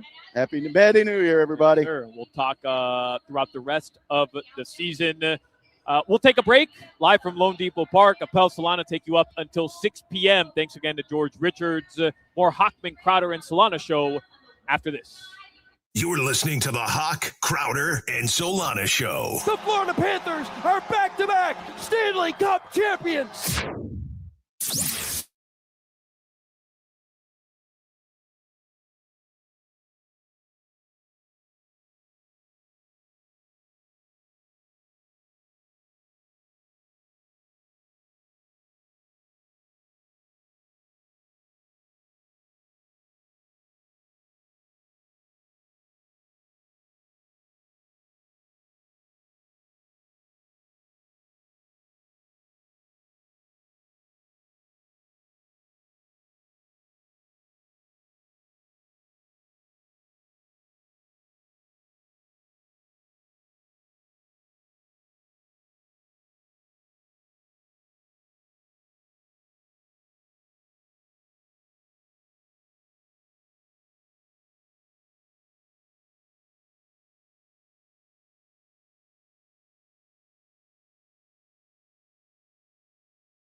4 o'clock hour of the Hochman, Crowder, and Solana show. Welcome back to Lone Depot Park, where we're broadcasting live the side of the 2026 Winter Classic, as the Florida Panthers will take on the New York Rangers. Doug Plagans is going to join us coming up later this hour. Josh Appel was with me for the first 2 hours. He stepped away. He's going to be on the national broadcast tonight, so he's taking care of some things. Hoch and Crowder, they're off today. They'll be back on Monday. This has kind of been a bit of a hybrid week for us. We decided to work yesterday, even though we were off, to celebrate the Miami Hurricanes' victory, and I thought we put together a hell of a show. Gino Torretta came on to recap the victory. We talked with Zach Gelb, our friend from up north, as well. And then John Michaels came on and kind of wrapped things up appropriately by just putting it all into perspective. The type of season that the Miami Hurricanes had, and it was all capped off by that thrilling victory on New Year's Eve to take down Ohio State. And then we had that 1 hour show rather on New Year's Eve leading into the pregame. It was kind of like a pregame show. And Hoch and Crowder off today. They'll be back on Monday. We talked about the Hurricanes and what we now know will be their matchup against Ole Miss, and that thrilling victory yesterday. We'll get back into some college football. We've got to get to 15 minutes of heat as well. Just reading in the Sun Sentinel an article by Chris Perkins. He posted it yesterday in the morning. And, I just thought, the write-up was phenomenal. Most of you have probably seen already that Mike McDaniel has been carrying around a bat in the Miami Gardens practice facility. And Chris Perkins, the article is titled, Dolphins coach Mike McDaniel is Batman. Literally. And this is what he writes. Sometimes Dolphins coach Mike McDaniel walks around the team facility carrying a wooden baseball bat in menacing fashion. Occasionally, McDaniel will take the bat to a team meeting. The bat has meaning. Quote, I think it's a reminder to be violently present in everything you do. Fullback Alec Ingold said, I think it's a reminder to lock in on the moment. That's kind of his tool that he's been using this year. And then Perk adds, McDaniel, who's thought to be fighting for his job, might be doing his best coaching this season. The baseball bat is symbolic of McDaniel's ability to breathe life into his message to his players. It's an example of transforming an idea into a tangible instrument. Apparently, it's working. Granted, the Dolphins are 7-9, assured of their second consecutive losing season, but they've won 6 of their last 9 games. The way left tackle Patrick Paul recalls things, the bat appeared out of nowhere around midseason, around the time the Dolphins went from 1-6 to 2-7, and then 3-7, 4-7, and so on. The baseball bat gets the job done on a few levels. Now, I don't think the baseball bat is going to save Mike McDaniel's job. I still have no idea what Stephen Ross is thinking in terms of Mike McDaniel. There's been several different reports over the past couple of weeks, and now those reports have somewhat subsided. Nobody's willing to say one way or another for sure whether Mike McDaniel is going to be back next season. And for good reason, by the way. We find out that Stephen Ross is, making a call to several different people around the league. And Troy Aikman is the one we found out about yesterday to help him find the next general manager. And whether or not that's Chem Kelly in the building, I mean, we'll have to wait and see.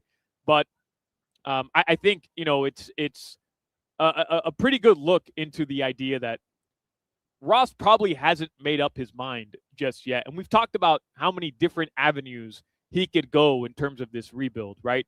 Stephen Ross could tear things down completely. And we pretty much have a good idea that Tua Tagovailoa, they're going to do everything they can to get out of that contract. He already fired Chris Greer. And now he has the ability to kind of throw down that third pillar, move on from Mike McDaniel, clean slate, and move forward with the next era, the next direction that he wants to take this franchise, the next era of Miami Dolphins football. But you could also see the idea of keeping Mike McDaniel next season. That's obviously been talked about a ton. And Josh Appel's leaving us. I'll talk to you later, Appel. Appreciate you. Have a good call tonight, buddy. Appreciate you hanging around for a couple hours.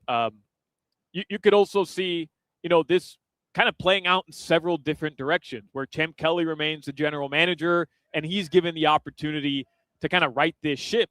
And Mike McDaniel ends up hanging around with Champ Kelly for one more season, and the Dolphins try to do this the right way, or Champ Kelly decides, hey, we're moving on from Mike McDaniel as well. I want my opportunity to go hire my own head coach. So, it's pretty interesting, man. There's going to be a lot to be decided upon after the Dolphins play the Patriots coming up this Sunday. And it's going to be wildly interesting to see how long it takes Stephen Ross to make a decision, how much influence a guy like Troy Aikman will ultimately have on Stephen Ross in terms of who the Dolphins end up hiring, whether it's an outside hire, whether they stick around and keep Champ Kelly in the building.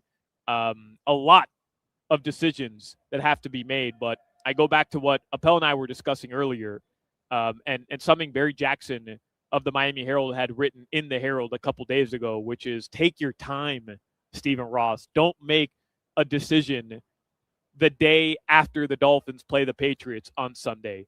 Take your time, make the right decision, evaluate all of your options, and make the right one, because, man, he's getting up there in age. There may not be many more opportunities to try to put the Dolphins in a position to finally win a damn playoff game. Been 25 years now officially. We talked about that earlier in the week. 25 years, looking like it's going to end up being 26 years as well. But you see a lot of examples around the NFL, quick turnarounds, whether it's 1 year, whether it's 2 years. Doesn't take 3, 4, 5 seasons anymore where you need multiple draft classes to end up turning a franchise around. It could be as simple as one correct draft pick, as evidenced by the New England Patriots, and, hiring the right head coach as well. That's always a big and important part of the entire equation. As I mentioned, Doug Plagans is going to join us. And if you're just joining us right now, the scenes here at Lone Depot Park are absolutely unbelievable. I mean, the ice looks magical, and the setup in itself is just really cool. You've got the beach vibe going. They've got the sun umbrellas out. They've got the beach chairs out. There's a big stage about, I'd like to say, like 20, 30 yards just away from the actual ice here, where there's going to be musical guests performing. And if you are headed out to Lone Depot Park, I'd like to know, I don't know if Jimmy, you had seen anything, but I'd like to know what the resale value of tickets are going for right now. I'll try to look at that during the commercial break, because I imagine there's still tickets available in the resale market. I know this has been sold out for quite some time. I was kind of wondering as I was headed here, how's this going to look if you're sitting out in dead center field, if you're sitting in that very upper deck behind home plate here at Lone Depot Park, which never gets full for Marlins games, never really see people up there. How's that going to look? Are you going to be able to see the ice?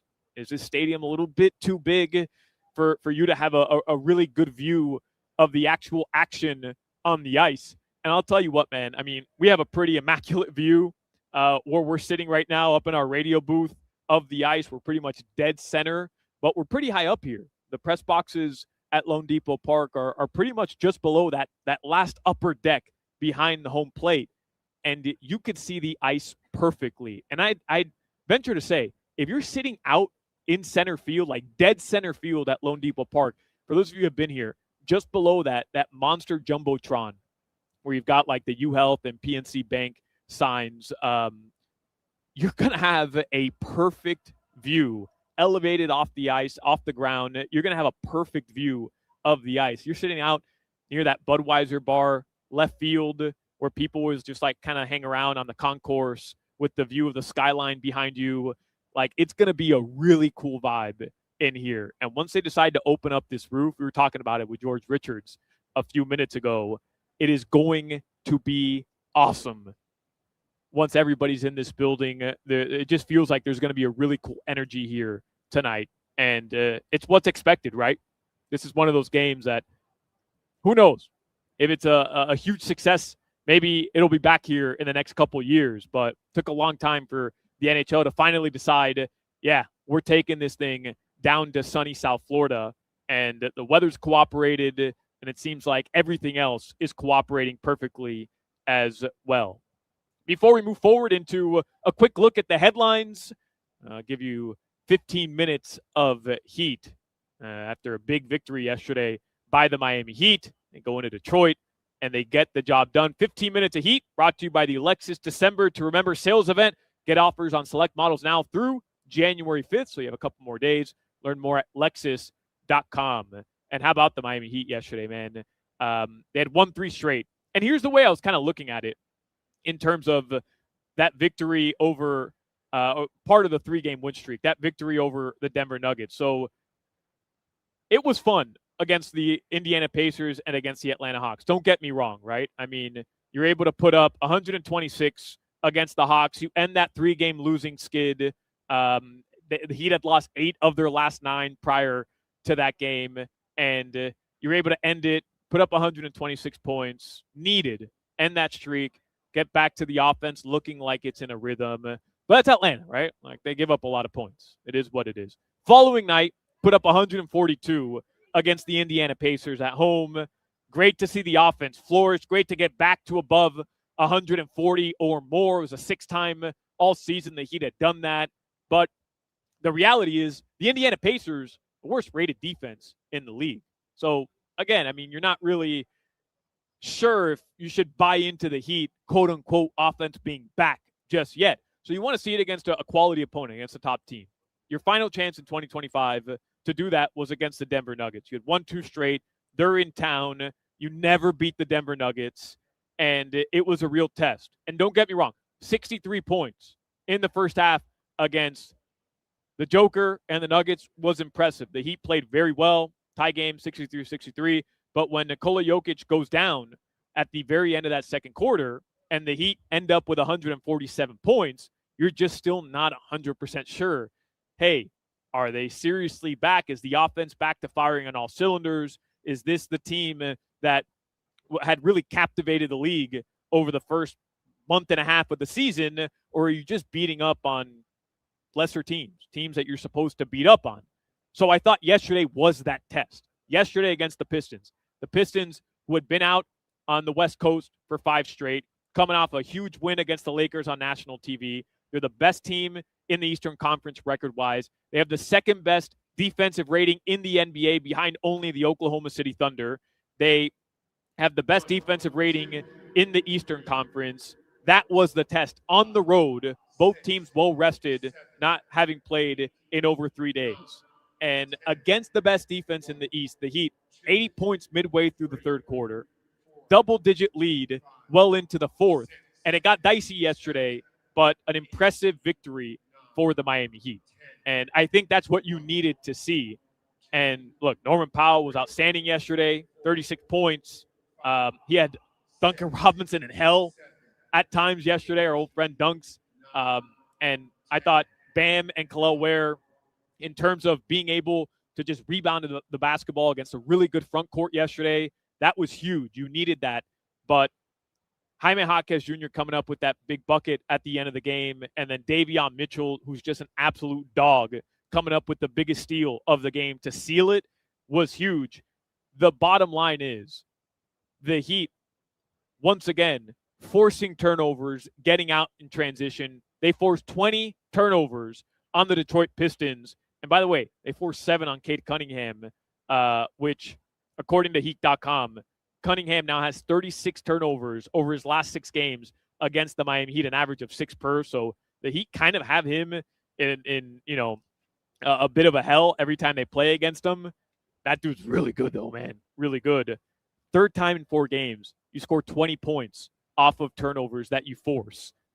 This Heat team is another team, a completely different team when they're able to force turnovers, get out on the break, and that jumpstarts their offense. That's when their offense starts to look like one of the best offenses in the league. And when teams are able to slow them down and the Heat aren't able to force turnovers and they've got to execute a lot more in the half court, well, that leads you to stretches like you saw when you had lost 9 of 11 or 8 of 9. And it just wasn't looking the same. The offense had slowed down. You were only averaging 107 points per game during that stretch. So a big-time win yesterday by the Miami Heat.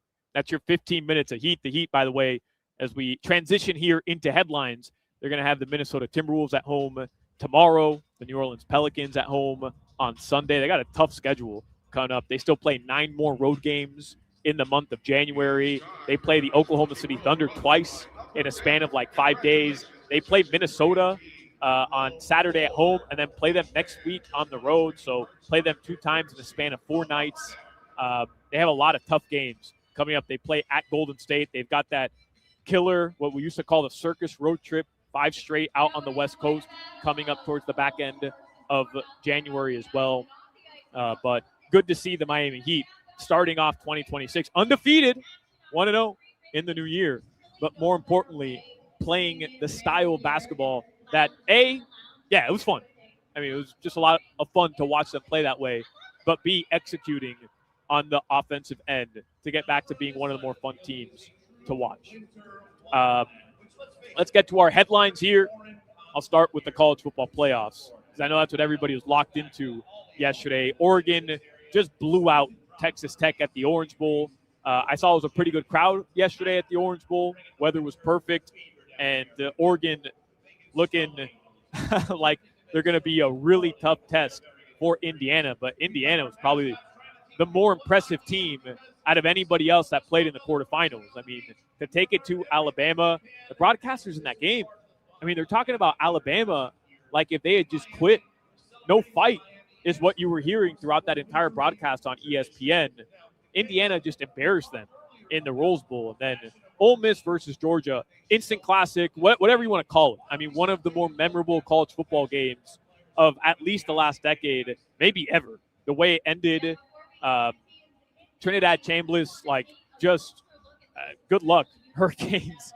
You got to be watching that game if you're a Hurricanes fan yesterday, saying Ruben Bain and Akeem Mesidor are going to have to ball to keep that dude in the pocket, because you saw it yesterday. You run 30 yards backwards into the end zone, avoid tackles, stiff-arming edge rushers, defensive linemen, and then throwing darts down the field, 35-plus yards, and just making bleep happen. It's going to be a good game. The Hurricanes, by the way, they are favorites. The Fiesta Bowl is going to be on Thursday. It's going to be at 7:30 p.m. They are favorites in that game. The line's been a little shaky. I think it opened up at the Hurricanes with a 3-point favorite. I'll double-check it right now for everybody. But I believe the Hurricanes, the last I checked earlier today, 3.5. And, they're still 3.5-point favorites right now. Again, 7:30 p.m. And obviously all the coverage will be live right here on WQAM. Our friend Vic Bermudez will executive produce that broadcast.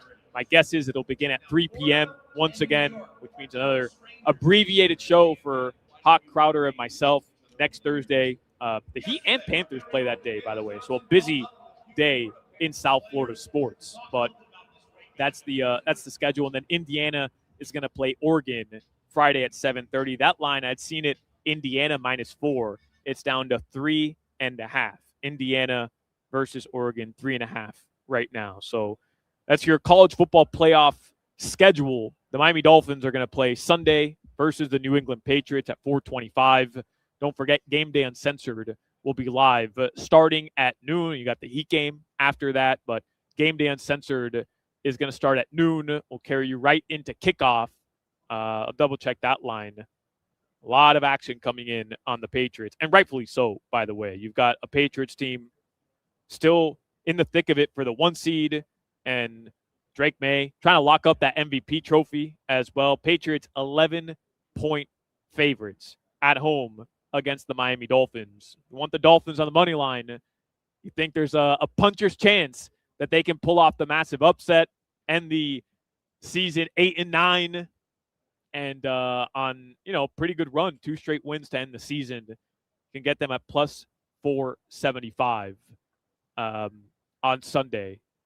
Just looking at the Dolphins injury report, I believe it was just released. We had gotten word of a couple injury designations prior to the official injury report coming out. Mike McDaniel spoke earlier today. He answered a lot of questions about the Dolphins' newest addition and Cam Miller, the quarterback they poached off of the Las Vegas Raiders practice squad. But See if I can find the actual injury report here. But either way, Devon Achane is going to end up being questionable. We know Jalen Waddle is going to be questionable for this game as well. Minkah Fitzpatrick is going to miss his third consecutive game with a calf injury. Chop Robinson, according to McDaniels, progressing through concussion protocol, but they just weren't 100% sure if he would end up playing on Sunday. And Darren Waller placed on injured reserve.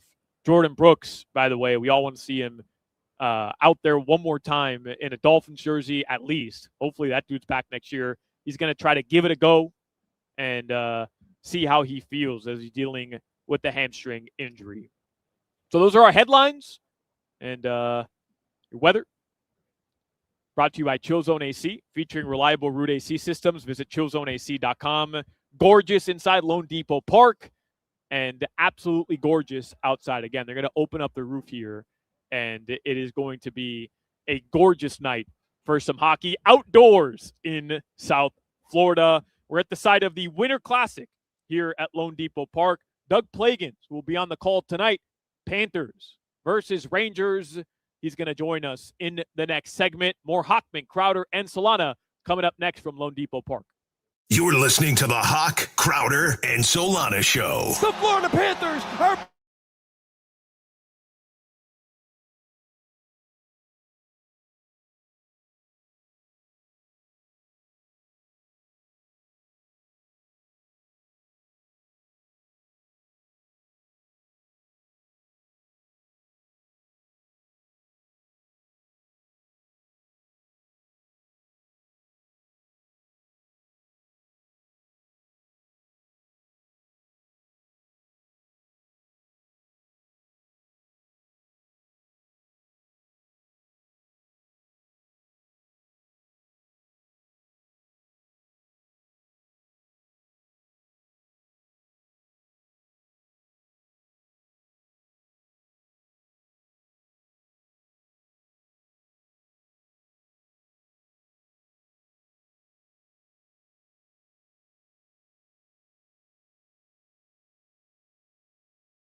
me fuel, give me fire, give me that which I desire.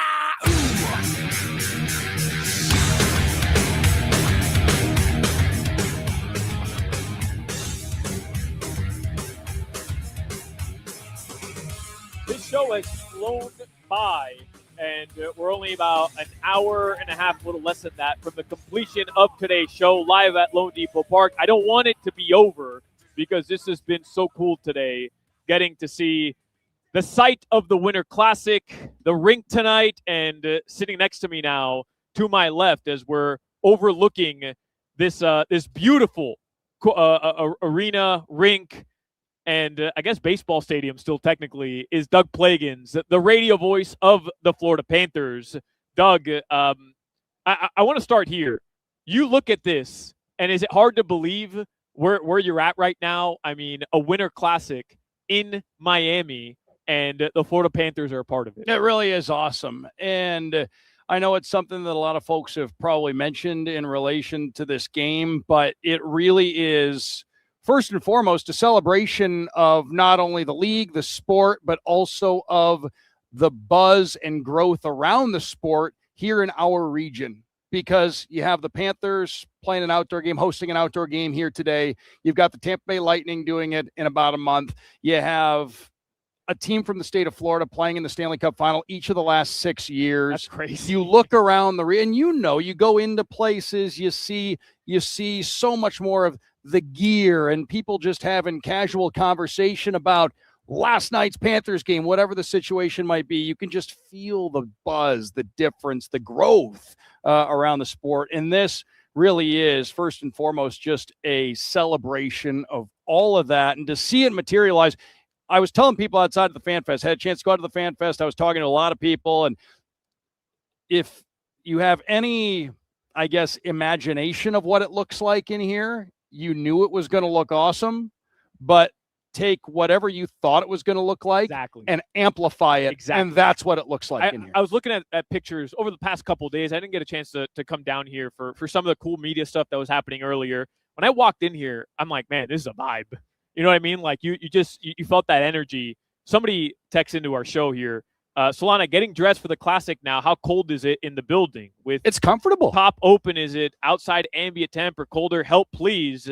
It's nice in here. It's not too cold. A little warmer, I'd say, than at Emirates Bank for a traditional game. We're always freezing our asses off up in the and cold maybe zone. it cools off a little bit later because I know temperatures are going to be into the 50s. We're at the roof's going to open up. It's going to feel like you're watching a hockey game. Yep. Yeah. It's gonna be awesome. And it is comfortable in here right now. I can tell you, I brought some layers, but haven't needed them just in case. Me too. I'm always prepared with the jacket. Doug, we were talking earlier off the air about prices on the resale market and people trying to get in last minute, what that's going to look like. And one of our producers at WQAM, Chico, he sent me what it is right now on SeatGeek. And curious. $570 is the cheapest ticket to get for a in. get-in. Just to get in, to sit what ultimately will be a pretty good seat. And to be in the same building as Alejandro Solana. That's right, yeah. I mean, are you like $570 for a regular season game at a baseball stadium for the Florida Panthers? Like, this is in high demand. I know the tickets sold out the second that they hit the market, but you never know how that's going to work, right? Like, people are trying to resell them. You never know how it's going to work. This is like an event. It's a scene to be at this game tonight. Well, I think like anything, first of all, you have the buzz. You have, obviously, the local team, the Panthers, who have continued to be a story, have been a story for the last handful of years and a contender, and they've won back-to-back Stanley Cups, and everybody wants to be a part of that. But then you have the Broadway Blue Shirts on the other side. I know they've had a disappointing season by their standards so far. They still would like to battle and obviously get into a playoff spot. Could take some work, but the Eastern Conference, all you have to do is get hot. You can find yourself right back into the mix. But they have a dedicated fan base and a diehard fan base going back a century. So you've got two fan bases that are loving this, that all want to be a part of it. And then obviously you have the other side of this. I think as it's gotten closer, I think your casual sports fans, I think not even just in our region, I think you have your casual sports fans from all over the place who've taken note of how exciting this event's going to be, and that it's in Miami, and it's pretty cold everywhere else right now, but it's very comfortable right here around this ballpark and in this region. I think what you have is an event that everybody out there wants to be a part of. And as it's gotten closer, you've seen more and more people say, how do I get in that building? I want to talk a little bit about the Florida Panthers and how they've been playing, because, you know, Pell and I were joking earlier. The last time I spoke with you in person, we were at that Panthers-Toronto game. This is about maybe a month back, a little less than a month back, early December. And I was asking you questions like, hey, at what point do the Panthers kind of got to just say, hey, it's not going to happen this year? And here we are all of a sudden, and they're very much in the thick of it in terms of a playoff race. But everybody in the East is in the thick of it. Before we do that, though, we were talking off the air right before you came on about how you love broadcasting. You love the art of broadcasting. Is this up there for you in terms of opportunities, games you get to call? I mean, you called a Game 7 at the Emirates Bank Arena in the Stanley Cup Final. I know I heard the emotion in Billy Lindsay's voice, like the video camera that you guys put up, the video, like you saw the emotion there, what that meant. And then you got another one the next year. So you've called, in terms of the sport, like the best possible game.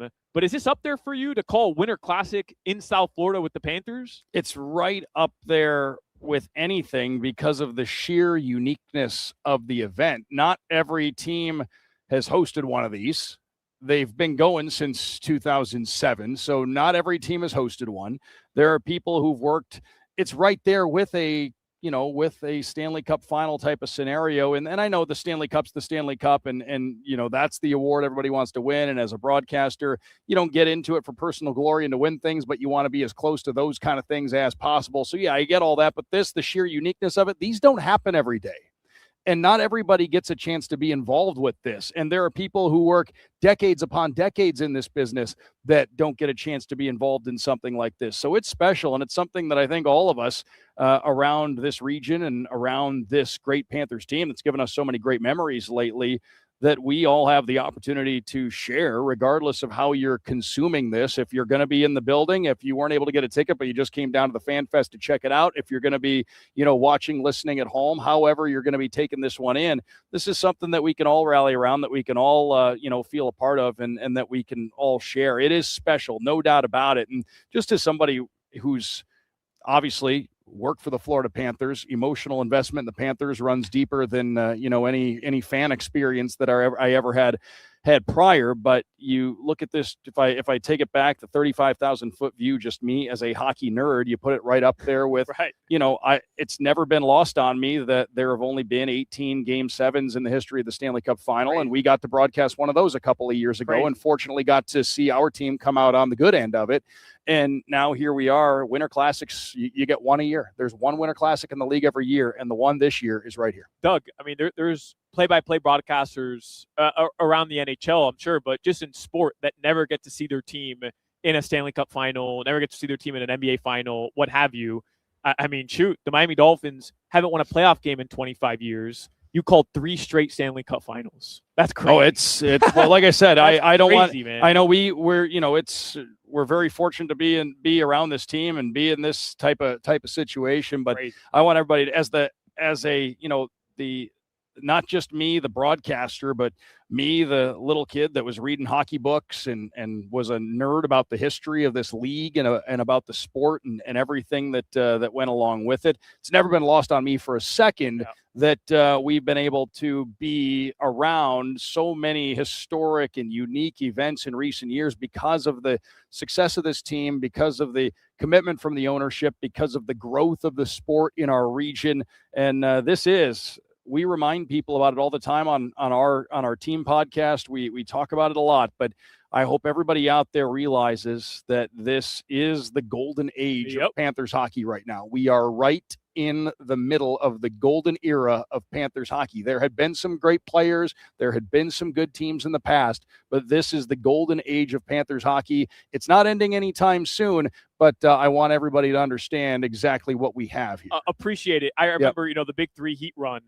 In the middle of it, people were saying, appreciate this, you'll never get this again. And then even after that, where the Heat within a couple of years are back in the NBA Finals, it just never felt the way it felt with that team. This has that aura around it.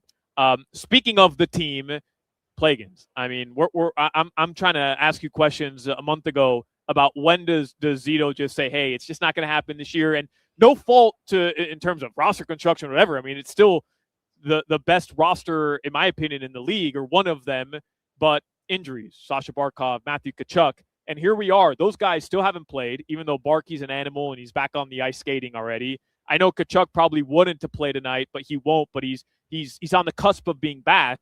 And the Panthers are, like you said, everybody's in the thick of it, but they're right there outside of a wild card spot. And we could very much see them when they start getting bodies back, including Tkachuk, atop the division in the wild card. What changed between that rough patch and now the Panthers in a much better spot? Talked about this with a few people lately, and it's hard to pinpoint one thing. But I think first, if you're just looking at it from the perspective of how tightly packed the division is, this is what everybody needs to, just looking at it from the big picture, this is the part that you can't lose track of. Right now, yeah, sure, if we're getting right down to it, right now the Panthers are 1 point out of the last wild card spot, but they have a record 6 games over Hockey 500. They're in a great position. You keep playing at this clip, by the end of it, you're going to have a seat at the table when it comes playoff time. And as we've seen with this Panthers team, it may not be the case for everybody with this group. Just get in. You get in the dance and you're fine. We've seen it work out for them before. But right now, they're playing .577 hockey, 1 point behind Buffalo. And to get to that spot, to get to the second wild card spot, the Sabres have had to win 10 games in a row. So they came back from the bottom, not just the basement, the bottom of the basement to get into that second wild card spot right now. They're not winning every game. The Panthers are going to have a chance to leapfrog Buffalo. They have a head-to-head matchup with them a little over a week away, so that's going to be a big one. But focusing on this right here, the Panthers are right in the thick of this thing. The leader in the Atlantic Division is the Detroit Red Wings, who are only 7 points up on the Panthers. And Detroit is still a team that needs to show me something. I don't know if I see that as a division championship team. They're a team that's clearly taken a step forward. They're a team that clearly has what it takes perhaps to make the playoffs, but I'm not sure I see that team holding on to its top spot. So the Panthers are going to have a chance to potentially run them down. Again, I think that's the biggest thing. The Panthers are not in a playoff spot right now, but they're only 7 points back of the division lead. So there is a lot of hockey to be played and a lot of movement that can take place, and they could find themselves right back into a wild card spot by night's end. That's the other part of this that you can't lose track of. And I know there's so much pageantry that goes along with this game, but the second the puck drops tonight, this is 1 of 82. There's 2 big points on the line, and a win tonight would put the Panthers potentially back into a wild card spot in the Eastern Conference. And that's what a lot of the players were talking about yesterday. A lot of the enjoyment of things that go along with the game and the build-up, that's all part of the build-up. But once the game starts, it's one game, and there are 2 big points in the standings on the line. Yeah. Also, Brad Marchand's been pretty good as well.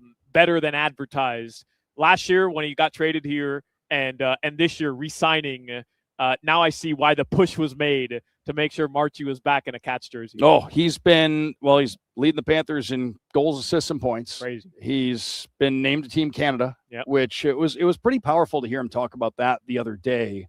And this was before the roster selections were made, but talking about how, from the injuries and the surgeries that he'd had, a few years back, and to working himself into this situation. This was a goal of his for a long time, to play himself into consideration and onto the roster for Team Canada. And he's done that, and he's going to be representing Canada come Olympic time in Milan. Just crazy to say, just over a month away. But he's been just, from the points, the production, that's been huge with players like Barkov, Tkachuk out of the lineup. But with players like Barkov and Tkachuk out of the lineup, it goes a step further. It goes to the intangibles, the leadership, how vocal he is, the level of emotion that he brings every single night. That has been as big as anything that he's been able to provide this season. And to say that Paul Maurice has said as much. I mean, it's tough to even imagine. They've managed to play really well without Barkov, without Tkachuk, without the other regulars out of the lineup. A lot of teams wouldn't be able to handle that kind of just collective loss from their lineup. A lot of teams don't have that kind of a depth chart.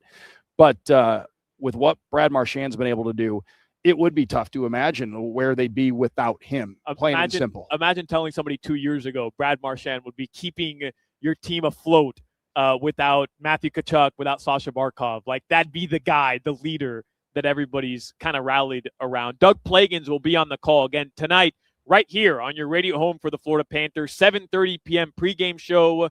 And then with Kevin Rogers, the great Kevin Rogers. And then you and Billy Lindsay get underway. Puck drop just after 8 p.m., I imagine. Just after 8. We'll take you right up to the puck drop. And, of course, we'll have all the action for you right here from Lone Depot Park in Miami. Before I let you go, I have to run something by you here because you, of course, are our food expert. We like to call you. Every like to think of myself as one, yes. Yeah. And I did eat today. You did. I have eaten, so I've had food today, yes. Very true. For New Year's Eve, this has been a very polarizing thing that I did for New Year's Eve. So I had some buddies over, some friends and their wives to watch the Hurricanes take on Ohio State. Oh.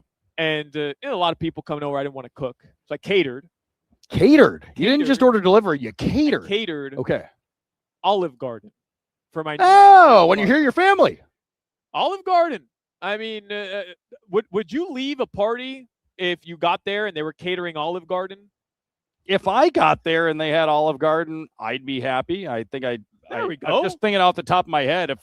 If my wife and I went to something and they had that there, she would have been happy. As long as the soup, salad, and breadsticks were involved. Soup, salad, breadsticks were involved. A little chicken parm platter for everybody. That's what I order. There you go. When I go. Kindred spirits, Doug Blake. Yeah. The meatball's good. You get a meatball. Hoch and Crowder were killing me. Gino Toretta was torching me as well. Said they would have left the party had they shown up. They would have left. Olive Garden. Well, you know what I would have said? More Olive Garden for me. Thanks. We'll see you next time. If the Panthers win tonight, find Doug Plagans at your local Olive Garden with a celebratory. The OG. Yes, sir. Doug Plagans, I appreciate you taking the time today. I know it's a busy day. Go Cats, and have an excellent call today. Again, starting at 8 p.m., Panthers, Rangers. The Winter Classic, you'll hear all the action here on WQM. Plagans, thanks, man. Thank you. Absolutely. We'll take a break. The 5 o'clock Funky Buddha Happy Hour is coming up next on the Hochman, Crowder, and Solana Show. You're listening to the Hoch, Crowder, and Solana Show.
come and move that in my direction. So thankful for that, it's such a blessing, yeah. Turn every situation into heaven. How about that? A little Despacito to open up the 5 o'clock Funky Buddha Happy Hour on the first Friday of the new year. Happy 2026, ladies and gentlemen. And happy Friday as well. The 5 o'clock Funky Buddha Happy Hour on the Hochman, Crowder, and Solana show is brought to you by our friends at Funky Buddha Brewery. Good vibes on tap. Good vibes are always on tap at Funky Buddha. And it's this Sunday, the season finale, regular season finale for Miami Dolphins. And that means your last chance for the awesome Eat the Enemy menu offerings that we've been following all season long at our friends with our friends at Funky Buddha Brewery. So this will be your last chance. The Dolphins play the Patriots Sunday at 4:25. I'll remind you, game day uncensored starts at noon on Sunday. But my guess is, Hawk's always texting Chef Jeff over at Funky Buddha asking him what the Eat the Enemy menu offering will be prior to that Sunday's game. And I don't think we ever got official word from Chef Jeff, but Dolphins played the Patriots once already this season, if you go back to week 2. And I believe it was a lobster roll, and that would be my guess for this upcoming Sunday. So make sure to check out our friends at Funky Buddha in Oakland Park. Just a great place to watch the game regardless, and watch Florida Panthers hockey if you can't make it out to Lone Depot Park tonight. We've got a lot of stuff happening right now in front of me. So if you're just joining the show, Hawk, Crowder, they're off. They'll be back on Monday. Hawk's actually coming out tonight to Miami. He's making the drive down here to be at the Winter Classic, which is where we've been live since 2 p.m. Appreciate Doug Plagans, who joined us in the previous segment. I'm up in one of the broadcasting booths. I'm overlooking, it looks like Luis Fonsi is doing a little bit of a check. Look at that, Jimmy. I don't know if you could hear it. You were just playing I could hear that to bring me in, and Luis Fonsi is going through a little mic test, and they're playing Despacito here. You're going to be able to hear that later on tonight. How about you, Jimmy? Good call with the music, man. It's like you planned that up. It's like you got the schedule over here for all the stuff that they're working on before the game. Or they could be listening. Yeah, I'm sure that's exactly what it is. But I'm pretty much dead center, overlooking the rink here, and it really is. I've been saying it throughout the entire show. It's just a vibe, man. Like all the stuff happening outside, the fan zones, the different food offerings happening all around Lone Depot Park. And if you're going to be able to be here, we were just looking at the cost of tickets right now on the secondary market, and it's tough. You got to pay a pretty penny to be in the building tonight. But for those of you who are going to have the chance to be here, it is going to be awesome.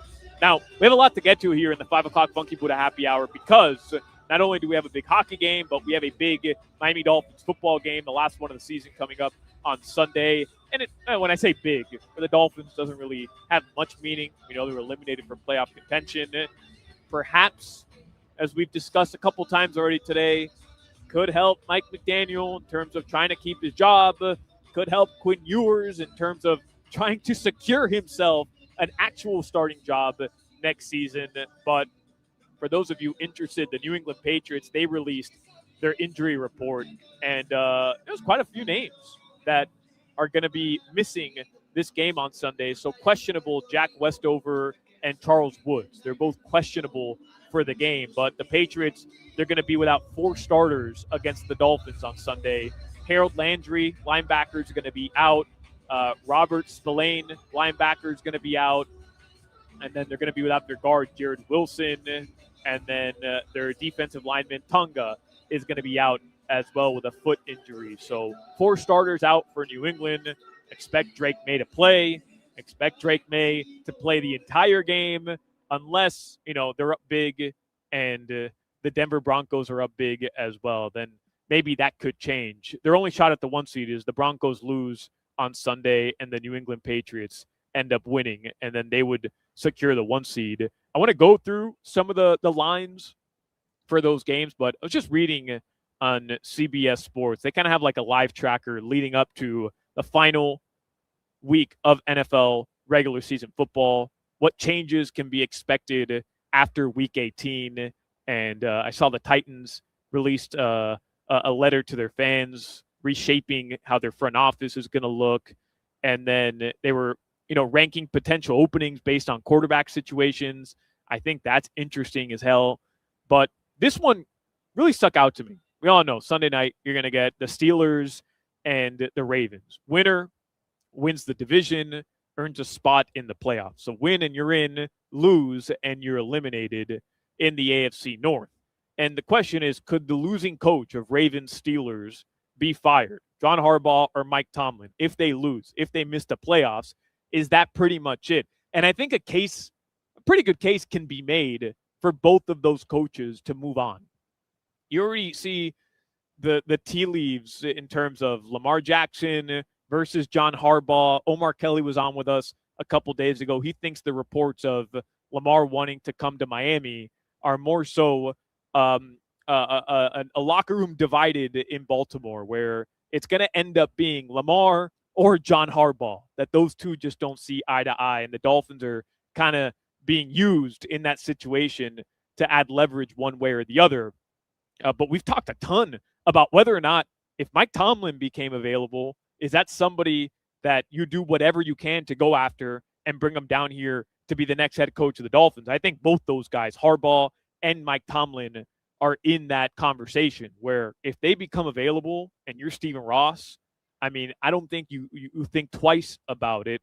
You move on from Mike McDaniel no matter what, and you go get one of those two guys. They're proven winners. They've both won Super Bowls, and they've established what you want to ultimately establish. And whatever comes next in the next iteration of the Miami Dolphins and whoever ends up being the general manager, I don't think you could start off any better than having one of those two guys. But it's just fascinating to me as a longtime suffering Miami Dolphins fan who has lived 25 years without a playoff victory, just 3 playoff appearances in that span, and this constant carousel of head coaches not being here longer than 3 years. Mike McDaniel, really the only one that got to that 4th season to look at, very stable situations with the Baltimore Ravens and with the Pittsburgh Steelers, and they're thinking about moving on, considering they're just one game out of clinching themselves a playoff appearance. Really is wild. In terms of that ranking I was speaking of, potential NFL head coaching openings by quarterback situations, make no mistake about it, number 1 atop of the list is the Baltimore Ravens. No doubt. I agree with that 100%. Number 2, according to them, would be the Cincinnati Bengals. If the Bengals end up moving on from their head coach, they have a young quarterbacks with upside tier, the New York Giants, obviously, and then the Tennessee Titans with Cam Ward and Jackson Dart. That makes all the sense in the world. And then this is where the Miami Dolphins come into play. The next tier, which is questionable quarterback futures. Number 1 is the Tampa Bay Buccaneers. They write Baker Mayfield is under contract, only 1 more season, and he hasn't been as good over the last part of this season under a new offensive coordinator after Liam Cohen left them yesterday to take over the Jacksonville Jaguars. And then number 2 is the Miami Dolphins. Tua Tagovailoa is not long for Miami. So kind of up in the air there in terms of what the Dolphins are going to look like next year. And I think right now, kind of all come to the unanimous agreement of nobody really knows. There's just no real way of knowing exactly what Miami is going to look like. Let's get to headlines here in the 5 o'clock Funky Buddha Happy Hour. I'll remind you, Doug Plagans, Billy Lindsay. I just saw Billy looking great. Doug Plagans threw on his tie. They'll be live starting at 8 p.m. Kevin Rogers will get you started with the pregame show out here from Lone Depot Park. If you want to come find me, I'll be out here, but I'll be looking for the flan fogato and the gaje ocho loaded poutine that we were talking about earlier. Man, some of the menu offerings that they're throwing down out here at Lone Depot Park for the Winter Classic look fire. La Caja China Pan con Lechon, which is out in West Lot 3, where the West Plaza is. Fans are out there. There's a bunch of exhibits, interactive displays, attractions, hockey-themed attractions out there. I'm going to go try to find some of that, but I'll be I'll be where the loaded poutine is. The Calle Ocho loaded poutine and the flan fogato, no doubt about it. Or I'll just be out in left field where they have the Islas Canarias stand, and I'll just be throwing down croquetas as well. That sounds pretty good to me. The Miami Hurricanes, they're going to play Ole Miss in the college football playoff semifinal in the Fiesta Bowl. The Miami Hurricanes and the Fiesta Bowl meet again, but slayed that dragon of Ohio State. That Fiesta Bowl doesn't seem as dangerous as it once does. There were rankings that I was reading in CBSSports.com, college football grades from all the quarterfinal teams, and it starts with the number 1 seed, Indiana. They give them an A+. They rout Alabama 38-3, no question about it. Number 2, Ohio State. They give them a D grade. Ohio State, they write, was rarely tested this season, and it showed as the Buckeyes wilted down the stretch with poor offensive showings in the Big Ten Championship and then the college football playoff quarterfinals. It took Julian Sayin too long to find a rhythm, and the Buckeyes weren't nearly as disruptive on defense as Miami. Star receiver Jeremiah Smith came to play, but Ohio State looked like a team lacking the mental and physical makeup required to meet the physical challenge that the Miami Hurricanes posed. And man, when I read that, I was like, F yeah, man. I love that. The Hurricanes took it to Ohio State. Just a legendary day. That's going to be one of those that I think all of us Miami football fans, Hurricanes fans, will remember that one for a very, very long time. And then I'll skip ahead to what they said about the Miami Hurricanes. As the number 10 seed, they give the Hurricanes, obviously, an A grade.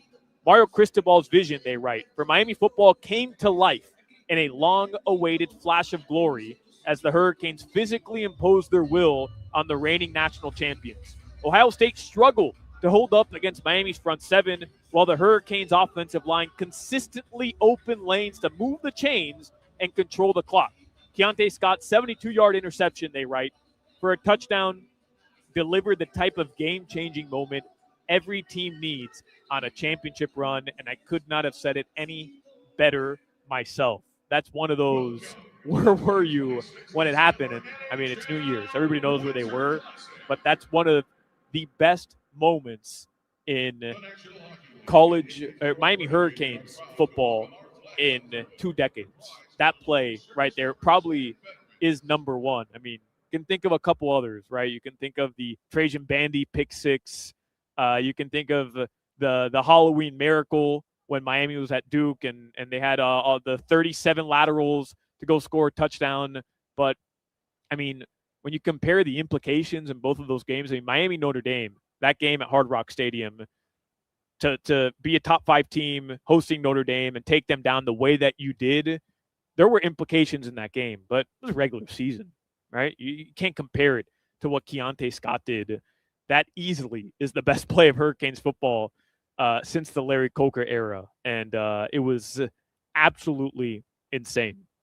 Just to finish out headlines here before we get into some Dolphins talk in the next segment, the Miami Heat, they're going to play tomorrow. No Tyler Hero. Again, they're coming off their biggest win of the season yesterday against the Detroit Pistons. They've won 4 straight, and they're going to have the Minnesota Timberwolves, Anthony Edwards, in town tomorrow. That'll be a 5 p.m. tip-off tomorrow. The Pelicans will be in town on Sunday, a home back-to-back for the Miami. That game will tip off at 6 p.m. So Sunday you'll have Game Day Uncensored, and then after that, I'll get you started pre-Heat at 4:45 for a 6 p.m. tip-off from the Kaseya Center. Tomorrow we'll have a 3:45 p.m. pregame show beginning, and then tip-off will be at 5 p.m. Jason Jackson, Amy Audibert will be on the call. But I'll remind you once more, tonight you'll want to be locked into WQAM because it is going to be an epic broadcast tonight for an absolutely epic game between the Florida Panthers and the New York Rangers. Your weather, it's sponsored by Chill Zone AC, featuring reliable root AC systems. Visit chillzoneac.com. It's beautiful in here. The roof is about to open. You can see the sun setting already across the Miami skyline. My weather app says it's 66 degrees. The low tonight is going to get into around the mid-50s, right around the time puck drops here. But it's going to be great. It's not even going to be the warmest Winter Classic game, according to Appel, who was with us earlier, in the history of these games. So anybody up north complaining that this isn't hockey weather, that the game should be played up north where it's freezing, this won't even be the warmest Winter Classic ever. The weather cooperated down in South Florida. They'll be able to open up the roof here at Lone Depot Park, and absolutely cannot wait. This is going to be one of those really memorable moments down here in South Florida. Looking forward to it. Also looking forward to talking some football with Josh Appel coming up in the next segment. The Hochman, Crowder, and Solana show continues live from Lone Depot Park, the site of tonight's Winter Classic. You'll hear all the action here on WQAM. We'll take a break, and we'll be back after this commercial break. You're listening to the Hoch, Crowder, and Solana show. The Florida Panthers are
All right, chat.